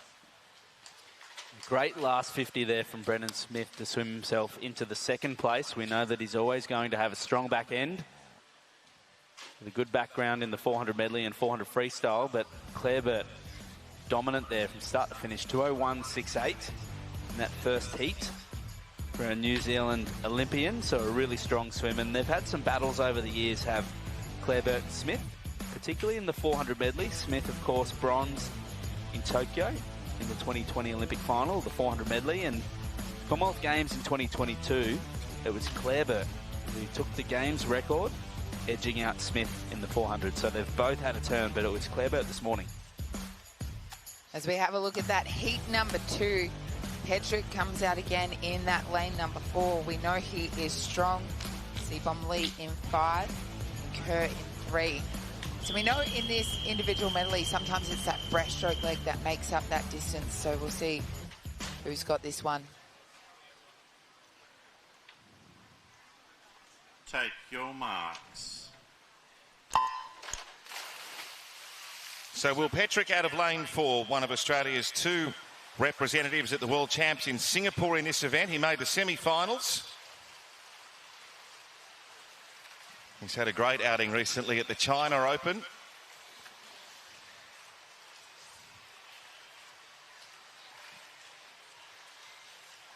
It's a really strong start there from Petrick, and we know that Seabom Lee is also a fantastic backstroker, so we keep an eye on him across this second lap. In the backstroke, of course, we want to rest the legs as much as possible. Stay as straight as we can. We know the breaststroke will take a fair bit out of the legs, so the gentleman in the middle making it look really easy at the moment, but we know that they'll be putting in a lot of work, and Seabom Lee has made a little bit of ground there on Petrick, but it seems Petrick's holding his lead. Yeah, he's just continuing to nudge away at that lead. There's going to be nothing between these 2 swimmers. In fact, Seabom Lee leads after that backstroke leg, so he's made up significant ground. They transition into the breaststroke now, and the 2 big guns, if you will, the 2 international representatives for Australia in this event, have broken away. Seabom Lee from Will Petrick, then Kane Martin in lane 7, holding down 3rd position. I have to say, Seabom Lee had a great turn into that backstroke, really held onto that underwater, almost hit that 15-metre rope. So I believe that's why his backstroke was so strong as they battle out in this breaststroke. Petrick just taking over the lead ever so slightly in front of Seabom Lee at 132.14, 132.19. Not a lot in it now as we head into that last little sprint of this 200 IM. Seabom Lee and Petrick. They are stroke for stroke and neck. Maybe Petrick just going home slightly the better in the freestyle. And he's accelerating towards the wall, and he gets there. Petrick very narrowly ahead of Seabom Lee, and they've opened up quite a distance on the rest of the field. Some 4 seconds to Josh Kerr, who's finished 3rd. A great battle for those 2 boys. Petrick and Seabom Lee, 201.10, 201.26. It's going to be a great battle tonight in that 200 individual medley. As we have a look, those results are official on your screen. Petrick, Lee and Kerr.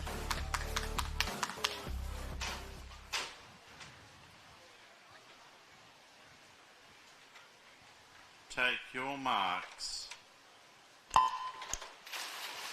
And David Schlicht was Australia's other competitor at the World Champs in this event in Singapore last year. And he's featuring here in lane 4. And the man on times that was likely to be his nearest rival, Gabriel Gorgas, hasn't started from lane 5.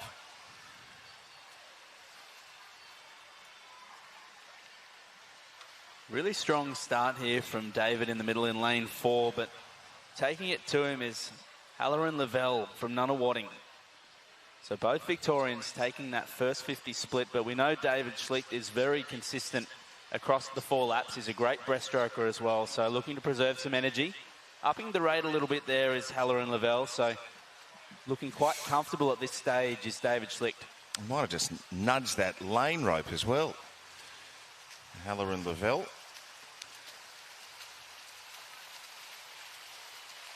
You can see those breaststrokers that generally right up against that lane rope. They often come into contact. So Halloran Lavelle at the halfway mark leading David Schlicht And then Zach Tay turned in third. 57.66 is a really strong first half, and we know that, particularly Schlicht here, we know he's a strong breaststroker, so look for him to make a little bit of ground, some 201s in those first couple of heats. If you're under 205, you might be a chance of a final tonight, so Schlicht is making a really nice move here in this breaststroke split, as you can really make some advantage here on your competitors in this breaststroke turn. So 1:33.95. So he's put a bit of distance on the rest of the field in the breaststroke. He's going to be breathing to his left now in this final lap. A nice long loping stroke. It looks like he's riding the water a little bit there, and he's going to edge away from Lavelle. But in lane 3, looking really good too, is Riccini from Miami. So the 20-year-old has made a bit of a move in that breaststroke and freestyle legs. So Schlicht fairly comfortably through this freestyle leg. Will go on to win by a body length from Riccini and then Halloran Lavelle. I think he'll be safe there, David Schlicht. 2:05.437. So I think he'll be safe through to that final, but perhaps a little bit of a hold back there. He really came home strong in that breaststroke and freestyle. So he swam away from the rest of the field, potentially saving a little bit in the tank there through those first 2 legs. So a really strong swim there. 2:04.37 for David Schlicht. Riccini, 2:05.42, a good back end. And Halloran Lavelle, hopefully he gets another shot tonight because his front end was really strong.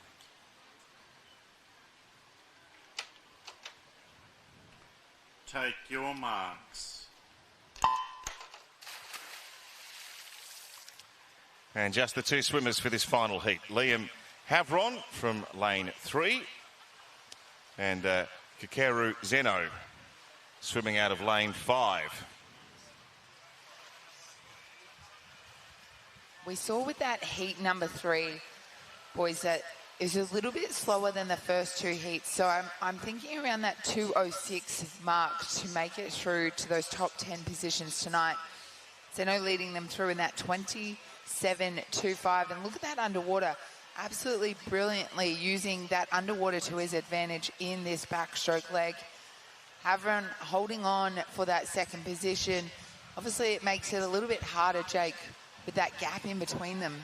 Yeah, absolutely, Em. And just the 2 in this 4th and final heat. So it does make it a little bit hard. You've got the energy and the adrenaline in the call room, and the other 3 come out to swim, the other 3 preliminary heats. And then there's 2 of you remaining. So these 2 boys here putting on a great performance over the first 100 of this 200 medley, and 2:13 the entry time for both of these here. So looks like at this stage, Zeno putting in a great swim across the first half of this race in lane 5. The breaststroke leg, really important, as we know. We want to hold our technique, keep that glide and apply a little bit of pressure, and he's putting in a great performance in this breaststroke split.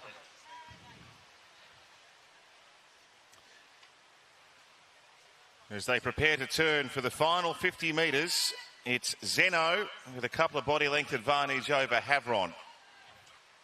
So 1:40.41, so we know that 30-second split here will get him down towards that 2:10 mark. It's easier said than done, though, and he brings in the legs, and so does Havron in lane 3. So as they close in on that final 25, the final heat this morning of the 200 medley, making a bit of ground is Havron, actually. In lane 3, I don't think he's going to catch him, though. It looks to be Zeno as he passes under the flags, final 5 metres. Made it hard for him, though, as Havron. Yes, it got very tight in the end. Great. The final lap by Liam Havron. But Kikeru Zeno is the winner. Liam Havron in second position. So that concludes our heats in the men's 200 IM. And we'll have a look to confirm the lineup for the final. So we have a look at that summary on your screen now. Petrick leading the way, that 2:01.10 in front of Seabom Lee. Kleber in there, your visitor, and Halloran. Lavelle leading them through that 10th position, that 2:06.19, rounding out that field. And what a race that will be tonight. Slit in there, Hicks, Thomas, Kerr, some big names in there, trying to stamp their mark on that 200 individual medley. As we have a look at the next event on the program, that is your women's 200 metres breaststroke. And we see some great names in this. Tara Kinder your fastest qualifier in lane 4 of that first heat. But Ella Ramsey is in there, Sienna Tui in there, obviously off that win of the 100 breaststroke last night, which was a great swim for Tui, the 17-year-old. Yes, that warm-up pool looks very appetising on a warm afternoon like this. Well, almost afternoon, a few seconds away from it. Sun beaming down here at the Gold Coast Aquatic Centre. There's the marshalling area. No puppies there. The puppies were in there earlier. I believe there's a tent out the back for the puppies if you want to go and give them a little pet. Heard that. I was going to say, I wonder if there's any of these hotels we saw on the screen there before, Tomo, that have a prime view of the pool. That could be a nice view of our Olympic and Paralympic swimmers. Can you not see it from your penthouse? I don't know if I'm in the penthouse up there, Tomo. I can wish. I think Welshie and Emily took those. So, Tara Kinder back in the pool. Ella Ramsey, Sienna Tui, they've been so busy. They have. Ramsey and Kinder both swam the 400 individual medley last night. So quite a big night of racing for them, and back for the 200 breaststroke. So probably two of the hardest events on the program, that 400 individual medley and this 200 meters breaststroke.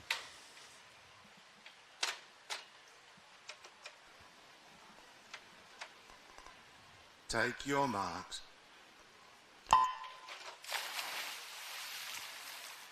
The national champ from last year, Tara Kinder, fastest qualifier, swimming out of lane 4. Women's 200 metres breaststroke, the first of 4 heats. Looks like one of the easier races, doesn't it, the 200 breaststroke, but we know how hard it is. Obviously, the 4 laps. Controlled sprint is the 200 breaststroke. For our athletes, I'd like the analogy last night that one of our swimmers used for the 200 backstroke. Treat the first 200, or treat the whole race like a 200. Treat the next 150 like a 150 and so forth. And I really like that analogy because as we go through the race, we want to make it seem like it's becoming easier when the lactic acid starts to creep in. A great swim here on this first 100. And that's from Tara Kinder from Vic Centre in lane 4. So we know that 2:23 is her best mark. She's pulled clear of Julia Eve Spedding and Hayley Mackinder.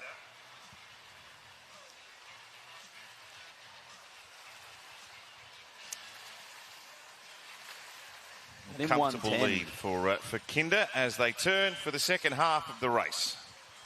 The 1:10.3 is a really nice first 100. We know that 2:23 is her mark, and although she may not be shooting for that this morning, a tough backup from yesterday with 2 400 medleys is Kinder, and for her this morning, I think all we'll be looking for is to qualify to one of those middle lanes for tonight, and she's swimming there on her own, but lane 5 putting in a bit of work there as well is Hayley Mackinder, 18 years of age, so a little bit of young energy from our Griffith Uni athlete there.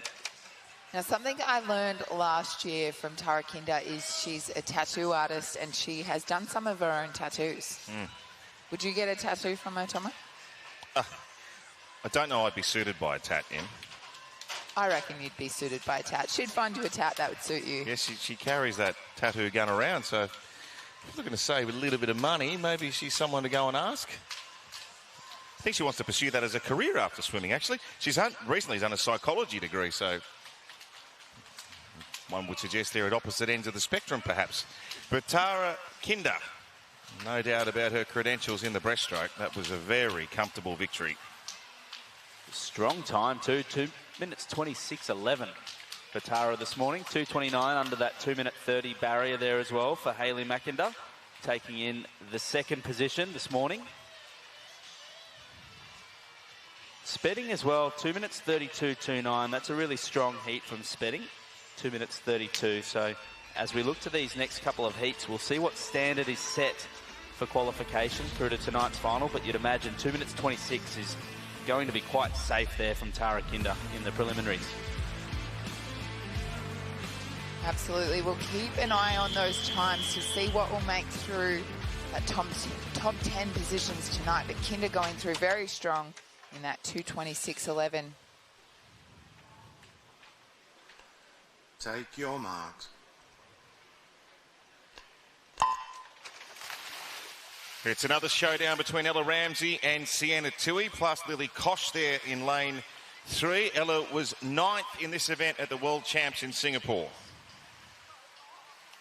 A withdrawal there from Koch in lane 3, it appears. So perhaps a late withdrawal, but it does look like Ella Ramsey taking it out quite strong. We know how fit she is over the back end of her races. So taking it out really well there on that first 50 is Ella Ramsey. She's going to be the first to touch, and she's got a body length there nearly on the rest of the field. 33.23 and 34.57 for Riddle Smith in second place through that first 50.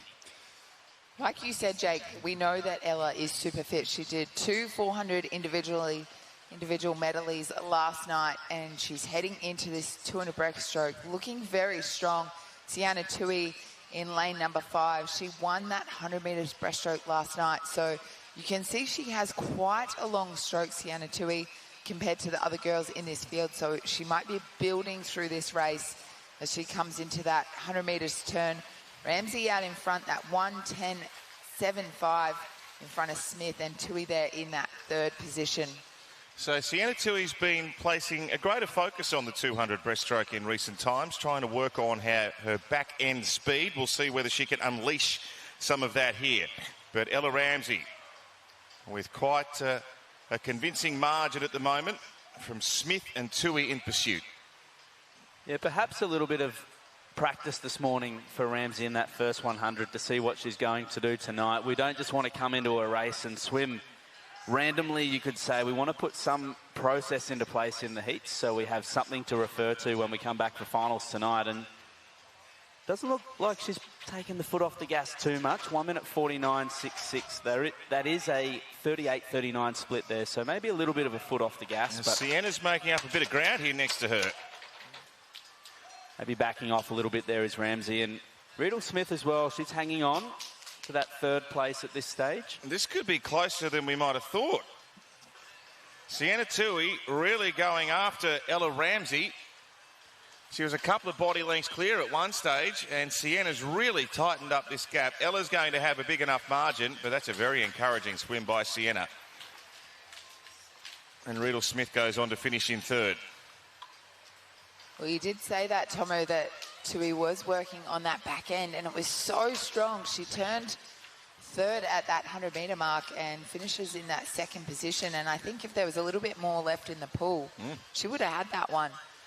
So great to see Ramsey take home that touch to the wall, that 2:29.07 to take out heat number 2. Perhaps practicing different parts of their race that they might be looking to execute tonight. But Ramsey did look great over that first 100. 1:10 is a nice first half.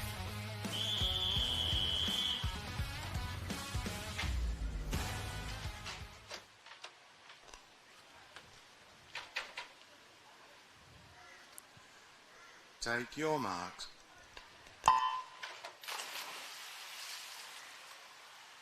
Heat 3 of 4 in the water now. Valentina Costa in lane 0, Isabella van der Merwe in lane 1, Kayla Hardy lane 2, Tilly King, not to be mistaken with Lily King, the world record holder from the US in lane 3, Matilda Smith lane 4, Sienna Harbin lane 5, Bianca Fuller lane 6, Alana Torres lane 7, Georgia Woods lane 8, and in 9 it's Madeline Horvath.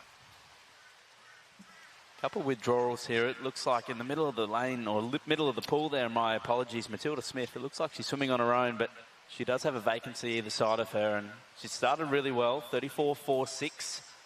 So she might play a little bit of catch me if you can with the vacancy either side of her. A strong first split, entry time of 2:25.64 from the 21-year-old from Miami. So she looks to build through this race. That's what we want to use on that second 50, is an element of build. Around that 2:35, sitting for those top 10 positions for tonight. So it does make it quite difficult, Jake, when you've got no one either side of you to pace off. But doing a great job is Smith out in front. That first 100, that 1:12.43, doing it on her own a little bit out there in the middle. Fuller in that second position, that 1:15.44, and Hardy in lane number 2, that 1:15.67. Yeah, Tui and Smith were also out in that 1:12 range. We know that Ella Ramsey was out in 1:10. So I think Smith, if she can swim a strong second 100 here, she'll be safe for tonight's final. 1:12 seems to be a pretty solid first 100. But, of course, the back end, this is where we want to hold on to stroke, even in the heats for our stronger swimmers. We want to put those processes into practice, and she finishes on a nice glide there into that third turn as she makes her way home for the final 50. She's quite a way in front. 1:50.48 through the first 3 lengths of the pool. So a 37-38 split there through the 150-metre mark on her third leg for Matilda Smith. Her qualification time was some 3 seconds faster than her competitors. So we're expecting Matilda Smith to go through and win, but perhaps not by this distance. An incredible margin. She's been really balanced across the whole race here, has Smith, and it's great to see. It's really challenging doing it on your own, as you mentioned there, Em, and that's a nice swim. 2:28.7 for Smith, and it's been a little battle over the far side of the pool for that second place, and 2:34.73. Looking really good there is Kayla Hardy, closely followed 2:35.17. Just alongside her was Vandermeer. So the 22-year-old and 18-year-old from Sunshine Coast Grammar having a nice battle there for the minor placings. And you mentioned, Em, that 2:35 prior to that heat was that top 10. So it'll be a really tight battle for those top 10 places tonight. Setting herself up nicely, though, is Smith. She'll probably take that second position into the final. This is your fourth and final heat. When you think about the 200 metres breaststroke, you think about the great Queenslander Liesl Jones, who broke the world record in this event on 3 separate occasions. Firstly, in Brisbane back in 2004. Then the next year at the World Champs in Montreal and at the Commonwealth Games in Melbourne. A 2-time world champ and a 2-time Olympic gold medalist. One of our greatest ever.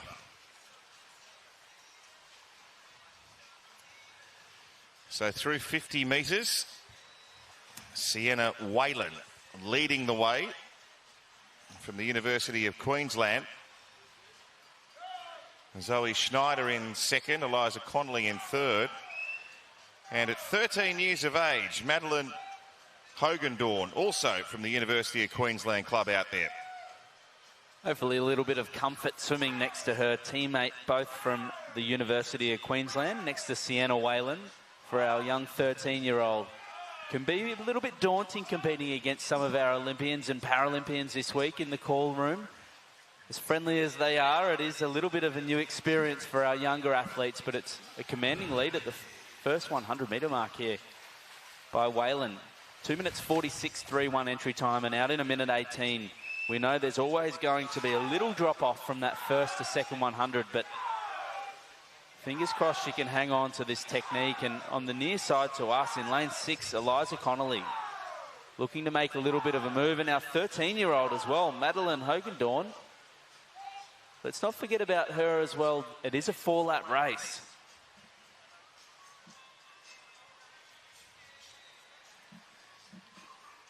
It's going to be Whalen at the 150-metre mark, though. She's held her form, she's held her length, and she's held her lead as well. But they're going to make it hard for her as they turn for that final 50. And the youngster has gone from 4th into 2nd.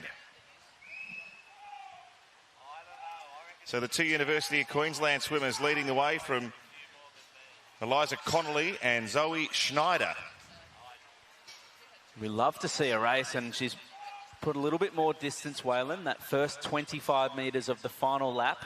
Her younger teammate has made it hard for her, but I think it's going to be Whalen pulling away and putting in a nice final 50. She did start strong as they fight for that final 10 metres in our last heat of these women's 200-metre breaststroke. It's going to be Whalen touching the wall first.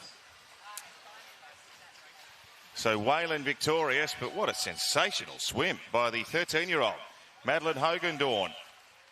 Eliza Connolly finishes 3rd, Zoe Schneider in 4th. Yeah, hopefully some family and friends watching at home for our teenager there, and 4 of our teenagers. It was a great swim from all of these girls, and 2:43 is a nice PB there from Sienna Whalen. So 2:46 was her entry time, and 3 seconds doesn't sound like a lot, but that could be 5 or 10 metres for some of these athletes in these events where they're moving deceptively fast. Particularly in the breaststroke, it's a really challenging stroke. As we have a look at that summary on your screen right now, Tara Kinder leading the way, that 2:26.11. Connolly with that 10th position at 2:35.05. And what a battle it will be. Kinder, Smith, Ramsey, McKinder and Tui. Can't forget about Tui. She had such a strong back end, so it'll be exciting to see her race that 200 final tonight. As we have a look at the next event on the program, that is your men's multi-class 100-metre butterfly. Our multi-class athletes have been on fire, Jake. Those point scores have been so high. We've seen some 900s, we've seen a lot of 800s, and we've seen a lot of 700s out there. We know that 1,000 points is that world record. So getting anywhere in those 800, 900s and 700s is impressive, especially in the morning. We've seen them in the mornings being able to produce such high point scores. Absolutely, Em, and that 1,000 points is the mark, as you mentioned. That is a world record, so it would be great to see this morning, but I'm sure some of our mainstayers will just be looking to make it through to that final. For our S10 men in particular, the 100-metre butterfly is a Commonwealth Games event, and we see two of our S10 boys this morning in Bo Matthews, a 16-year-old, as well as Cole Pearce, our Paralympic medalist, in lane 4, the 22-year-old from Nunawading. And we also have Declan Budd, our S14 18-year-old, 56.84. So he'll be looking to push Cole Pearce this morning, who was fourth in fact, at the 2025 championships. Take your marks.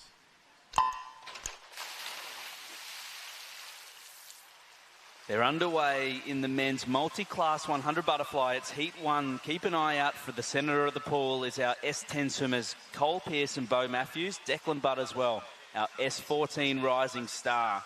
We also have Russell Boyson in lane 9, our 31-year-old from Rackley, but it's going to be the centre of the pool. We also have Lewis Bishop, our S9 Paralympian, the 20-year-old from Rackley, in this race as well. But it's going to be the centre of the pool, as said. Cole Pearce is out in 27.52, closely followed there by Budd in 27.67. Bo Matthews, the younger S10 in the field, out in 28 seconds. And they're flying through this 100 metres butterfly, looking fantastic in the middle of the pool. Budd giving him a run for his money now as we have a look at that last 15 metres. It might be Budd in front of Pearce there in 4, but looking strong to that finish is Budd, 58.21. Pearce there with 59.55, and we have a look at those point scores. Jake, talk us through those point scores this morning. Yeah, absolutely, Em. 806 points is a really strong showing there from Declan Budd. Cole Pearce not too far behind on the point score, 752 with a 59.55. So every time under the minute is a good time. We know that that's a couple of seconds off his best, but looking at these point scores roll through, I think Cole and Declan will be quite safe, as well as Lewis Bishop with a 104.59 in the preliminaries there. And we do have 3 heats, so not to be complacent, but I think 59.55 will be enough there from Cole. He was out strong. He was back in a 32, so potentially holding back a little bit there is Cole in that second 50. He's very experienced. He's been to multiple international competitions, and these national championships can bring about a few nerves for some of our Paralympians. So whenever the cameras are around, I would always certainly get nervous, and I'm sure these boys are the same. In Heat 2, we've got Timothy Hodge. We know how strong Timothy Hodge is across all of the events. And in lane 4, Nicholas Layton, our hearing-impaired S15 athlete.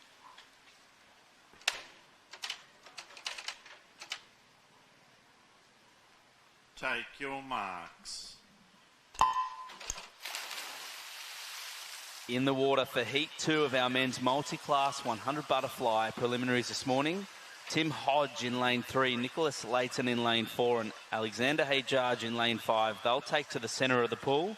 A strong first heat there from Declan Budd, our S14 athlete. He had a really strong back end, and as we make our way down the first lap, it's a pretty tight battle to get the hands onto the wall at the 50-metre mark, but it's 25.62, quite a way out in front is Nicholas Leighton. 27.24 alongside him, so he's dragged out there Alexander Hajaj, but it's a commanding lead at this stage from Leighton, our hearing-impaired athlete. As he stays nice and low to the water, he drives forward. He doesn't look like he's slowing down too much. Had a big day yesterday with the 200 metres freestyle, and he's going to have a commanding lead, closely followed there by Hajaj though. And Samuel Gould looking strong on this side, but it's going to be Timothy Hodge in third, and a strong time there, 56.76, 58.96 from Hajaj, and 101.63 is a really strong swim there from our Paralympic champion of the pool, Timothy Hodge, with an S9, so an entry time of 1 minute for Tim there. 101.63 is a really strong swim, but it will be Leighton with 856 points and Hodge 799 points. We know that that 700 standard has been set from the first heat, and these boys should be pretty comfortable through to that final. And Samuel Gould as well, 102.70. So following in the footsteps there of a strong opening heat from Declan Budd is Samuel Gould, 102.70. So a nice swim there from heat 2. Nicholas Leighton, though, he was really strong, and we're not seeing Benny Hance this morning in this 100 butterfly. That was Benny Hance-esque, though, that swim there from Nicholas Leighton. Definitely was. 859 points. 56 points for Leighton there, so a fantastic result for him. Now, Jake, talk us through the point scores. So obviously, to make the final tonight, it's based on the point scores this morning. But when they swim tonight, it will be a bit different how they are in their lanes. Absolutely, Em. So 1,000 points is the reference we use, and we saw an 800-point mark there. So that's a closer percentage to the world record for Nicholas Leighton in his particular classification compared with the other swimmers in comparison to the world record in their classification. In the water for the final heat of the men's multi-class 100 butterfly is Alex Safi in lane 4, our S10 swimmer. Alongside him is William Martin, and we know how strong Will Martin is in this butterfly, and a visitor in lane 5, in fact, is from New Zealand, Asher Smith-Franklin. So as they make their way down the first 50, it's a little bit closer than our heat 2. As the men approach that 50-metre turn, it's going to be a really strong start across the board. A lot of 28s from Safi there, who's in 28.87, but 23.4 alongside of him. Starting really well is Asher Smith-Franklin. You could almost throw a blanket across this field. Lane 6 also looking really strong is Riley Sue, our S14 athlete from Friends. Alex Safi has a little bit of work to do here, our fastest qualifier. It looks to be Smith-Franklin from New Zealand, but Safi making a little bit of a flash late. It's going to be a really tight battle, and Safi 100.91, 100.78 there for Smith-Franklin, and 101s and 102s alongside them. So some strong points in the middle of the pool. Alex Safi 703 points, and 704 as well and that's from Daniel Rigby in lane 7. So our S9 18-year-old has had a 104.29, a really strong showing this morning. But it's going to be Smith-Franklin topping the points, 100.78, 703 and 704 points, really closely following them. And looking at the point scores from those first two heats, 700 should be enough. We had the likes of Cole Pearce. Nicholas Leighton was dominant in terms of points and times there. Timothy Hodge as well, very competitive.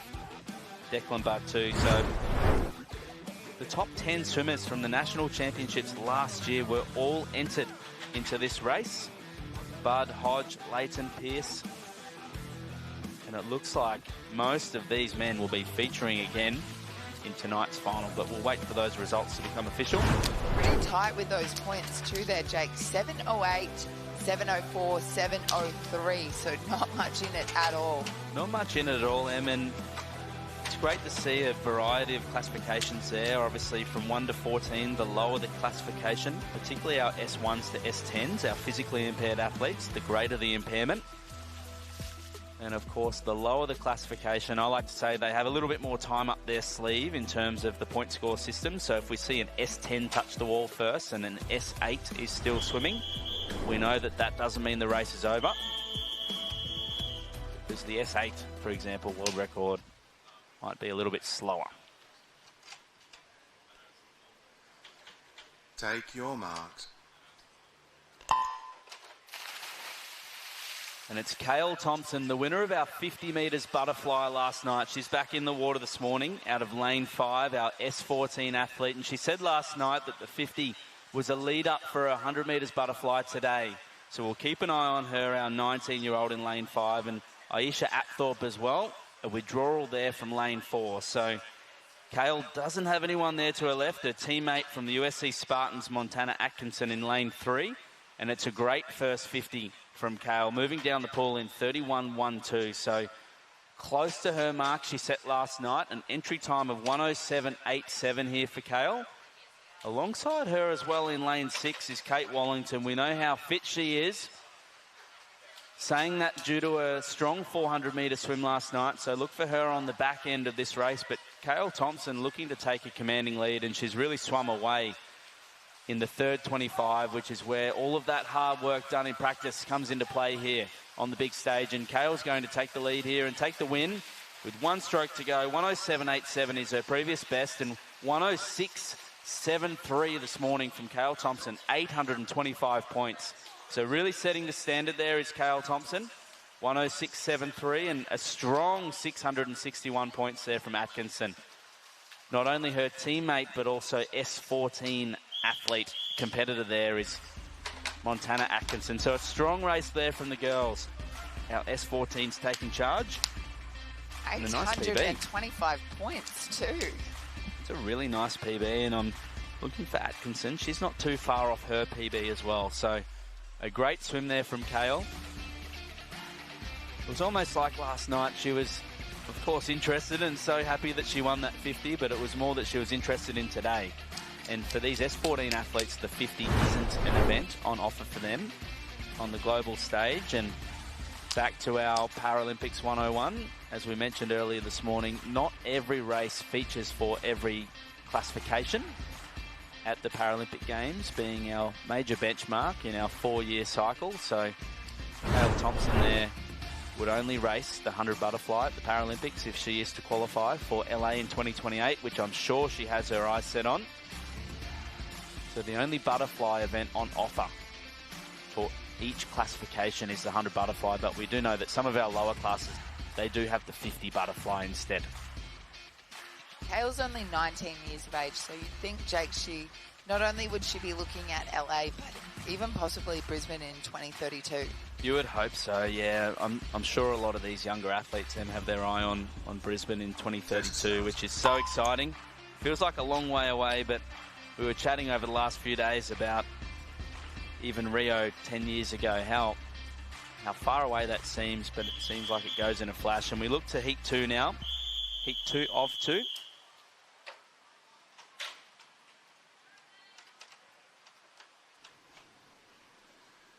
Take your marks.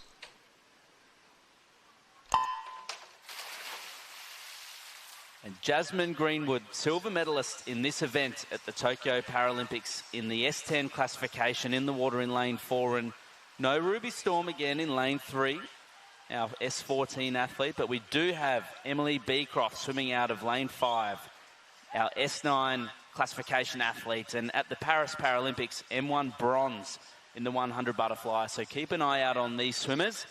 Jasmine Greenwood with a really strong first 50 though, at just 21 years of age. She's been on the Australian Dolphins team for so many years now, and out in 30.94 is Jasmine through that first 50. Emily closely following her in 33.26 is Emily Beecroft. So entry times of 105 and 108 for these athletes.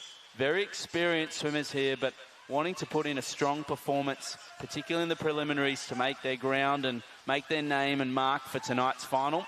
Greenwood pulling away a strong first 50 in 30 seconds.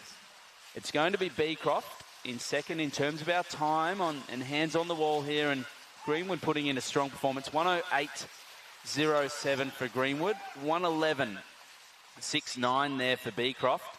A lot of 600 points from Fulgrave and Howe as well, but Jasmine Greenwood's going to top our point score We do wait for our lane 0 and lane 1 athletes, though, to finish off their race, and we'll check in with their point scores at the end, of course. But 108.07 there for Greenwood. That'll be hard to beat tonight, and Beecroft as well. She held out Howe, our S9 and S10 athletes. 111.69 there for Emily Beecroft. 112.45 for Howe. And coming down to touch, 5 metres to go is Hokart. She's had a great swim this morning. And as she touches the wall, a nice swim from the girls in Heat 2, and we look to tonight's final where 600 to 700 points is our standard, and Jasmine Greenwood, a dominant performance out in 30, back in 37. It seems like with an entry time of 105 that the back end will be the thing that Jasmine will need to work on there. Very high point score, 778, so just sitting off Kayla Thompson's 800 point score, so it will be big battle tonight to see who can top that point score. Who do you have your eye on? Who are you looking at? I think Greenwood. We know that Thompson had a higher point score there, but I think Jazz might have a little bit more up her sleeve. She was 2 to 3 seconds away from her personal best there, but Kale does have that young energy that I like to say from these younger athletes as they step onto this national scene, make their way towards the international stage as well. And we did say that it was Greenwood taking the top of the points as we see our results come through now. A lot of S9s and S10s taking charge there for our ladies. Just the 2 heats. It was Greenwood and Thompson. They will be the ones to beat. And you see there our beautiful Gold Coast Aquatic Centre. Bright blue skies today. And we'll move through to our final event soon now. As they step onto the blocks, our men's 800 metre freestyle. Well done, Jake. Well done, Em. Matt Welsh is going to jump back in and join me for the 800 freestyle timed final. Got a couple of those to go before we conclude our heat session for day 2. And we'll see the fastest of the time finals in this event later tonight, featuring Sam Short, Elijah Winnington and Ben Godemans. But at the moment, this is time final number 2. Jack Cummins in lane 0. Austin Bruford, lane 1. Flynn Jackson, lane 2. Harry Hay, lane 3. Braden Finneman, lane 4. Brendan Smith in lane 5, leading through after 50 metres. Daniel Carter in lane 6. Corbin Powell, lane 7. William McKay, lane 8. And Joshua Carnes down the bottom of the pool in lane 9. Yeah, looking forward to tonight's final, where we see Elijah Winnington, Sam Short, Benjamin Godemans, Matt Galea, Tex Cross, the big names in the 800. 3 heats, with the final the fastest tonight, and it can still be won. I've seen events where the timed finals are swum in the morning, and they swim so well that they get themselves up for a medal. There'll be a big effort this morning. So Australia, of course, with a very rich history in this event as well. The current world record, Lin Zhang of China, 7:37.76. It's one of the 3 men's individual world records that still stands from the supersuit era. But from an Australian perspective, Kieran Perkins held the world record from 1991 through to 2001, when Ian Thorpe broke the world record, and then Grant Hackett back in 2005. And I've had the pleasure of working with Thorpe over recent years, Matt, and he talks about how, I don't know whether this is true, but he had his arm twisted, or he just decided to give the 800 freestyle a run and just went out and lazily broke the world record and became the world champ.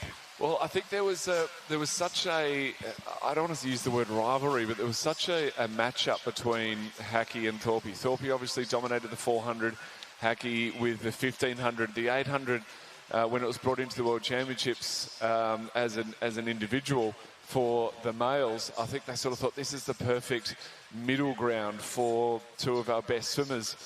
And the opportunity was too good to pass up for both of them. And it was an epic race. And they were stroke for stroke the whole way through. In the last 100 metres, Thorpe just dropped his size 15 feet and banged out. I think it was a 53-point last 100, which was just extraordinary. And no one else in the field had anything to match it. And the world record was his. And interestingly, the world record that was Kieran Perkins before, that was broken in a 1500. So he was sitting in the middle of a 1500, hit the wall at the 800 and broke the world record there with feet on the wall rather than the hand touch, and then continued on, broke the world record in the 15 as well. So 2 world records in one swim. Not many people can claim that sort of fame in being able to do that. So, yeah, we've had some incredible history in distance swimming in Australia, and that's just really, technically, recent history, really, in the scheme of things. So, he's a freak, obviously, Ian Thorpe, but given what you've said there, he's able to swim so fast at the end of an 800. Hypothetically, how do you reckon he would have gone in the 15? Well, this is the ultimate question, isn't it? And what a lot of people wanted to know. We've definitely seen him do incredible things in training. One of his training sets was a 3K time trial. I was with him with one of these in Tasmania, very early days. I believe he was 14 at the time, so very much a teenager. And I had to do a 2-kilometre backstroke. He did a 3-kilometre freestyle, swam it in 31 minutes. So 15:30, 1500s, if you could work that one out. Absolutely incredible. But he backed it up in a training session in Thredbo, an altitude training here in Australia. He did a 3K time trial in 30 minutes and 30 seconds. So 2:15, 15, 1500s. So quite incredible, and an absolute, you know, it's easy to say an absolute freak, but he was just a master of it. He knew exactly how to get the most out of the water. He always put himself in the best position in the water. He was great off the walls. His skills were good. He was strong through the kick. One of his goals was to have the longest stroke length. Lots of people talk about times. They talk about ratings, but his goal was to be the first person in a race to have a stroke length of over 3 metres. If he could, he was just thinking, if I can do that, or, you know, over 2 metres. So he was just he thought about things differently. He was a very smart athlete, and that really showed in the results. So Brendan Smith with a good buffer on the rest of the field, past the 450-metre mark. From a contemporary point of view, we'll see Sam Short later. He withdrew from the 200 earlier today. He's coming in outstanding form in the 800. In his recent racing stint in the US, he beat 2 Olympic gold medalists in Daniel Whiffen and also Bobby Fink. And on the back of that, he's gone and done some altitude training, so he should be ready to strike tonight. Yeah, it's going to be an interesting one. Brendan Smith, a fantastic swimmer in his own right, as you say, and he's doing a great job there in lane 5. So the times tonight are all going to be, the medals are going to be fought out in that under 8-minute mark. We see the 6-minute mark has just passed us by, and the 600-metre mark now being turned by Brendan Smith. So the swim's not looking like it's going to be under 8 minutes, but it's going to be a strong swim nonetheless. 6:08 at this stage with 200 metres to go. His entry time is an 8:16, but he can obviously swim a little bit faster than that, and he's showing that right now. So lots of battles across the field. 6 and 7, Carter and Powell.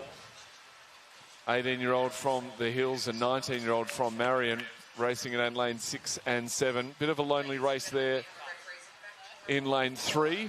Harry Hay from Melbourne Vic Centre is looking around and not really finding anyone to work with. But, he's holding on very nicely to second, but the battle for third is a little bit tighter.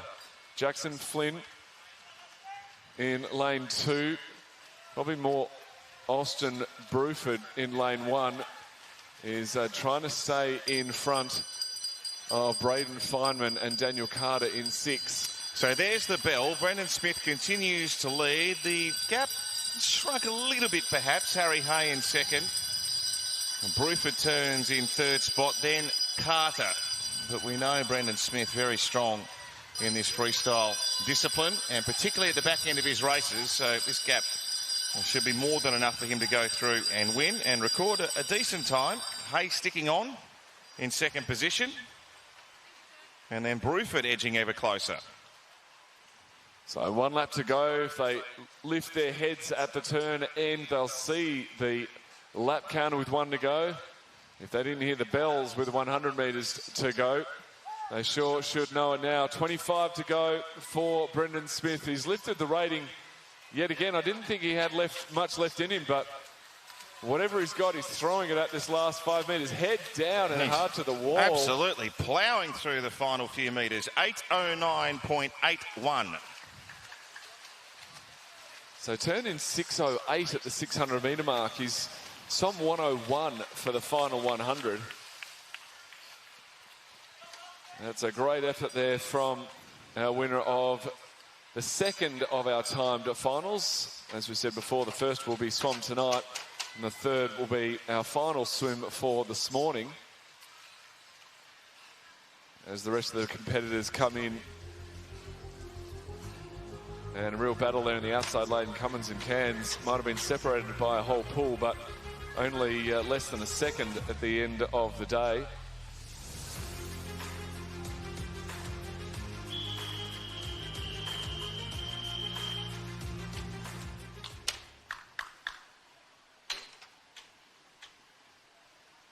Take your marks. So the final 4 swimmers to face the 800 freestyle heats. Jesse Phillips in lane 3. Alexander Murray, lane 4. Riley Burton, lane 5. And Nail Rue in lane 6. This event only introduced to Olympic competition for the Tokyo Games, where Australia's Jack McLaughlin finished in 5th and Elijah Winnington finished in 8th position most recently at the Paris Games.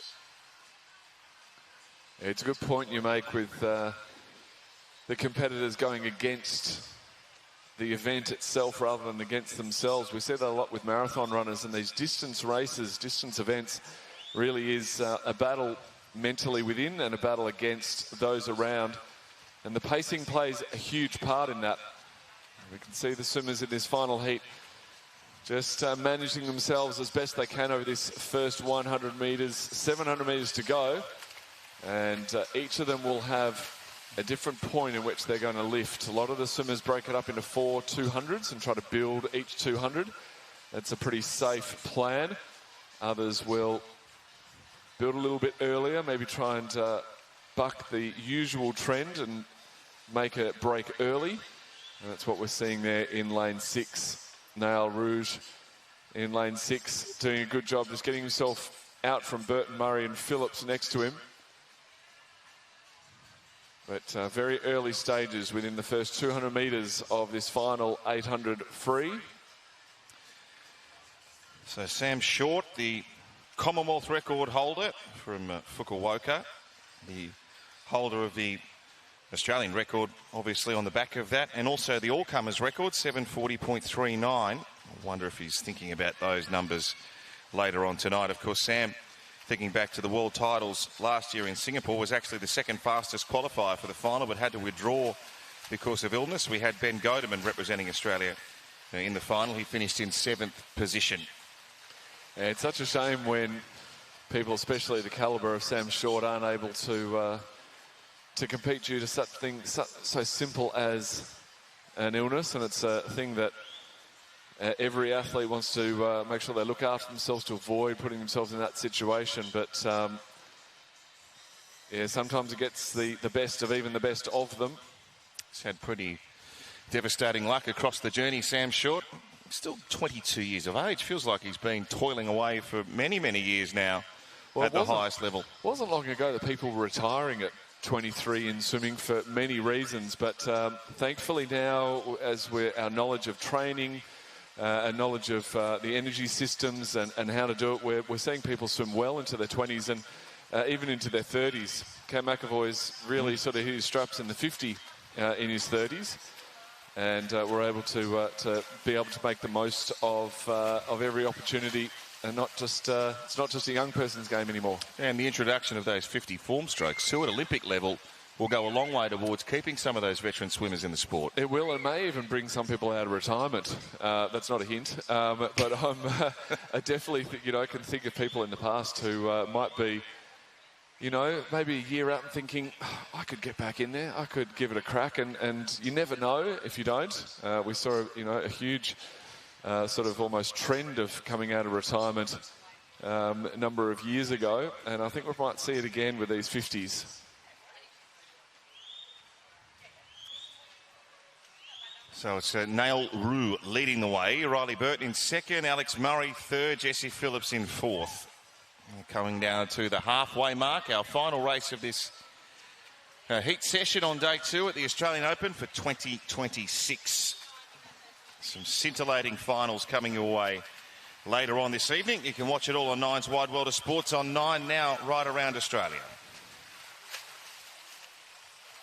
So Nail Rue from the Tahiti Club, 19 years of age. Real international field this week. It's been great to see visitors, a stack of visitors from New Zealand as we've become used to, but for some far-removed destinations. A swimmer from Cuba earlier today. We've got swimmers from Brazil. We've had a Sri Lankan win in the backstroke. It's been wonderful to see so many people from right around the world, and not usually nations synonymous with swimming, entering this week. Well, we've just seen, obviously, that world record, speaking of Kay McAvoy, in the China Open. And that's what we can really turn this meet into, the Australian Open, getting people in from around the world to take on the best in Australia. So it's a great opportunity to get up and race here under the sun at Gold Coast. And wherever the meet is held, I'm sure it will attract the best in the nation and around the world. So it's great to see our our visitors rather, the big V, our visitors from around the world. And I think it sort of adds that extra little bit of flavour to the racing. You know, a lot of the younger swimmers saying, "Oh, I was in a meet and racing against someone from overseas." That's a pretty good experience to have, and it's going to drive them to the next level. So our runaway leader is Nail Rue. They all look to be getting a little tired at this stage of proceedings. I'm sure the legs and every other limb's feeling quite heavy at this stage. The lungs will be hurting as well, sucking that air in as they're coming down. Not a lot separating them on paper on the way in, and in fact, Nail with one of the slower times in the field, but really making the most of the opportunity, coming down to the turn at 600 metres. Not that far off the time set earlier from Brendan Smith. He turned in a 6:08, so within 10 seconds of that one heat down. So pretty good swim here, and definitely going to be faster. Had an entry time of 8 minutes 40, and with just over 150 metres to swim, I think we can pretty much ensure that time is going to be behind him.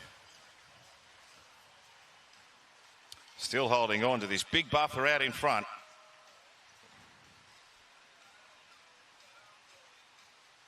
It's a good battle for second. Body length really between Burton, Murray and Phillips. But Rue in a race of his own, leading by 15 to 20 metres. Be interesting to see how the tactics play out for tonight's final. We've seen the big dominant swim. We've seen the slow eking out a little bit of distance each lap from each of the swimmers here this morning. Tonight will be a big race. Not a lot between the swimmers going in for tonight's final, but I'm sure there'll be some big moves in this distance race tonight. As the bell tolls for 100 metres to go for all 4 athletes. We're now down to the very final stages of this 800 metres freestyle. And as you say, big battle for second. Jesse Phillips looks probably the most comfortable of the group there in lane 3. Murray just on his shoulder and Burton on his, but it will be Nail Rue with about 40 metres to swim now.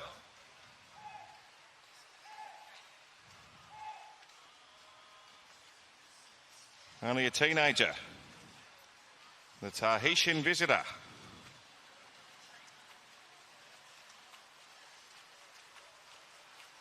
A bold effort from Nail Rue, who went out hard and has held on and has absolutely smashed his entry time. Qualified in 8:40.30. He's taken 15.5 seconds off that Second place, Jesse Phillips, Alex Murray third, and Riley Burton in fourth.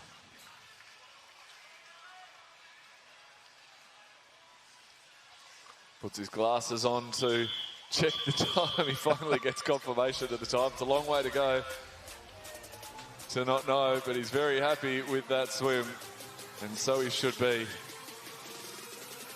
So results from our timed final this morning in the men's 800 metres freestyle. Those times will be compared with the second heat, which we just saw in the first time final, which will be swum tonight, which will determine our order. And Sam Short, the star attraction in that. Great to have your company throughout our heat session this morning. We're back with the finals on day 2 here from the Gold Coast Aquatic Centre from 6 p.m. tonight. Look forward to your company then.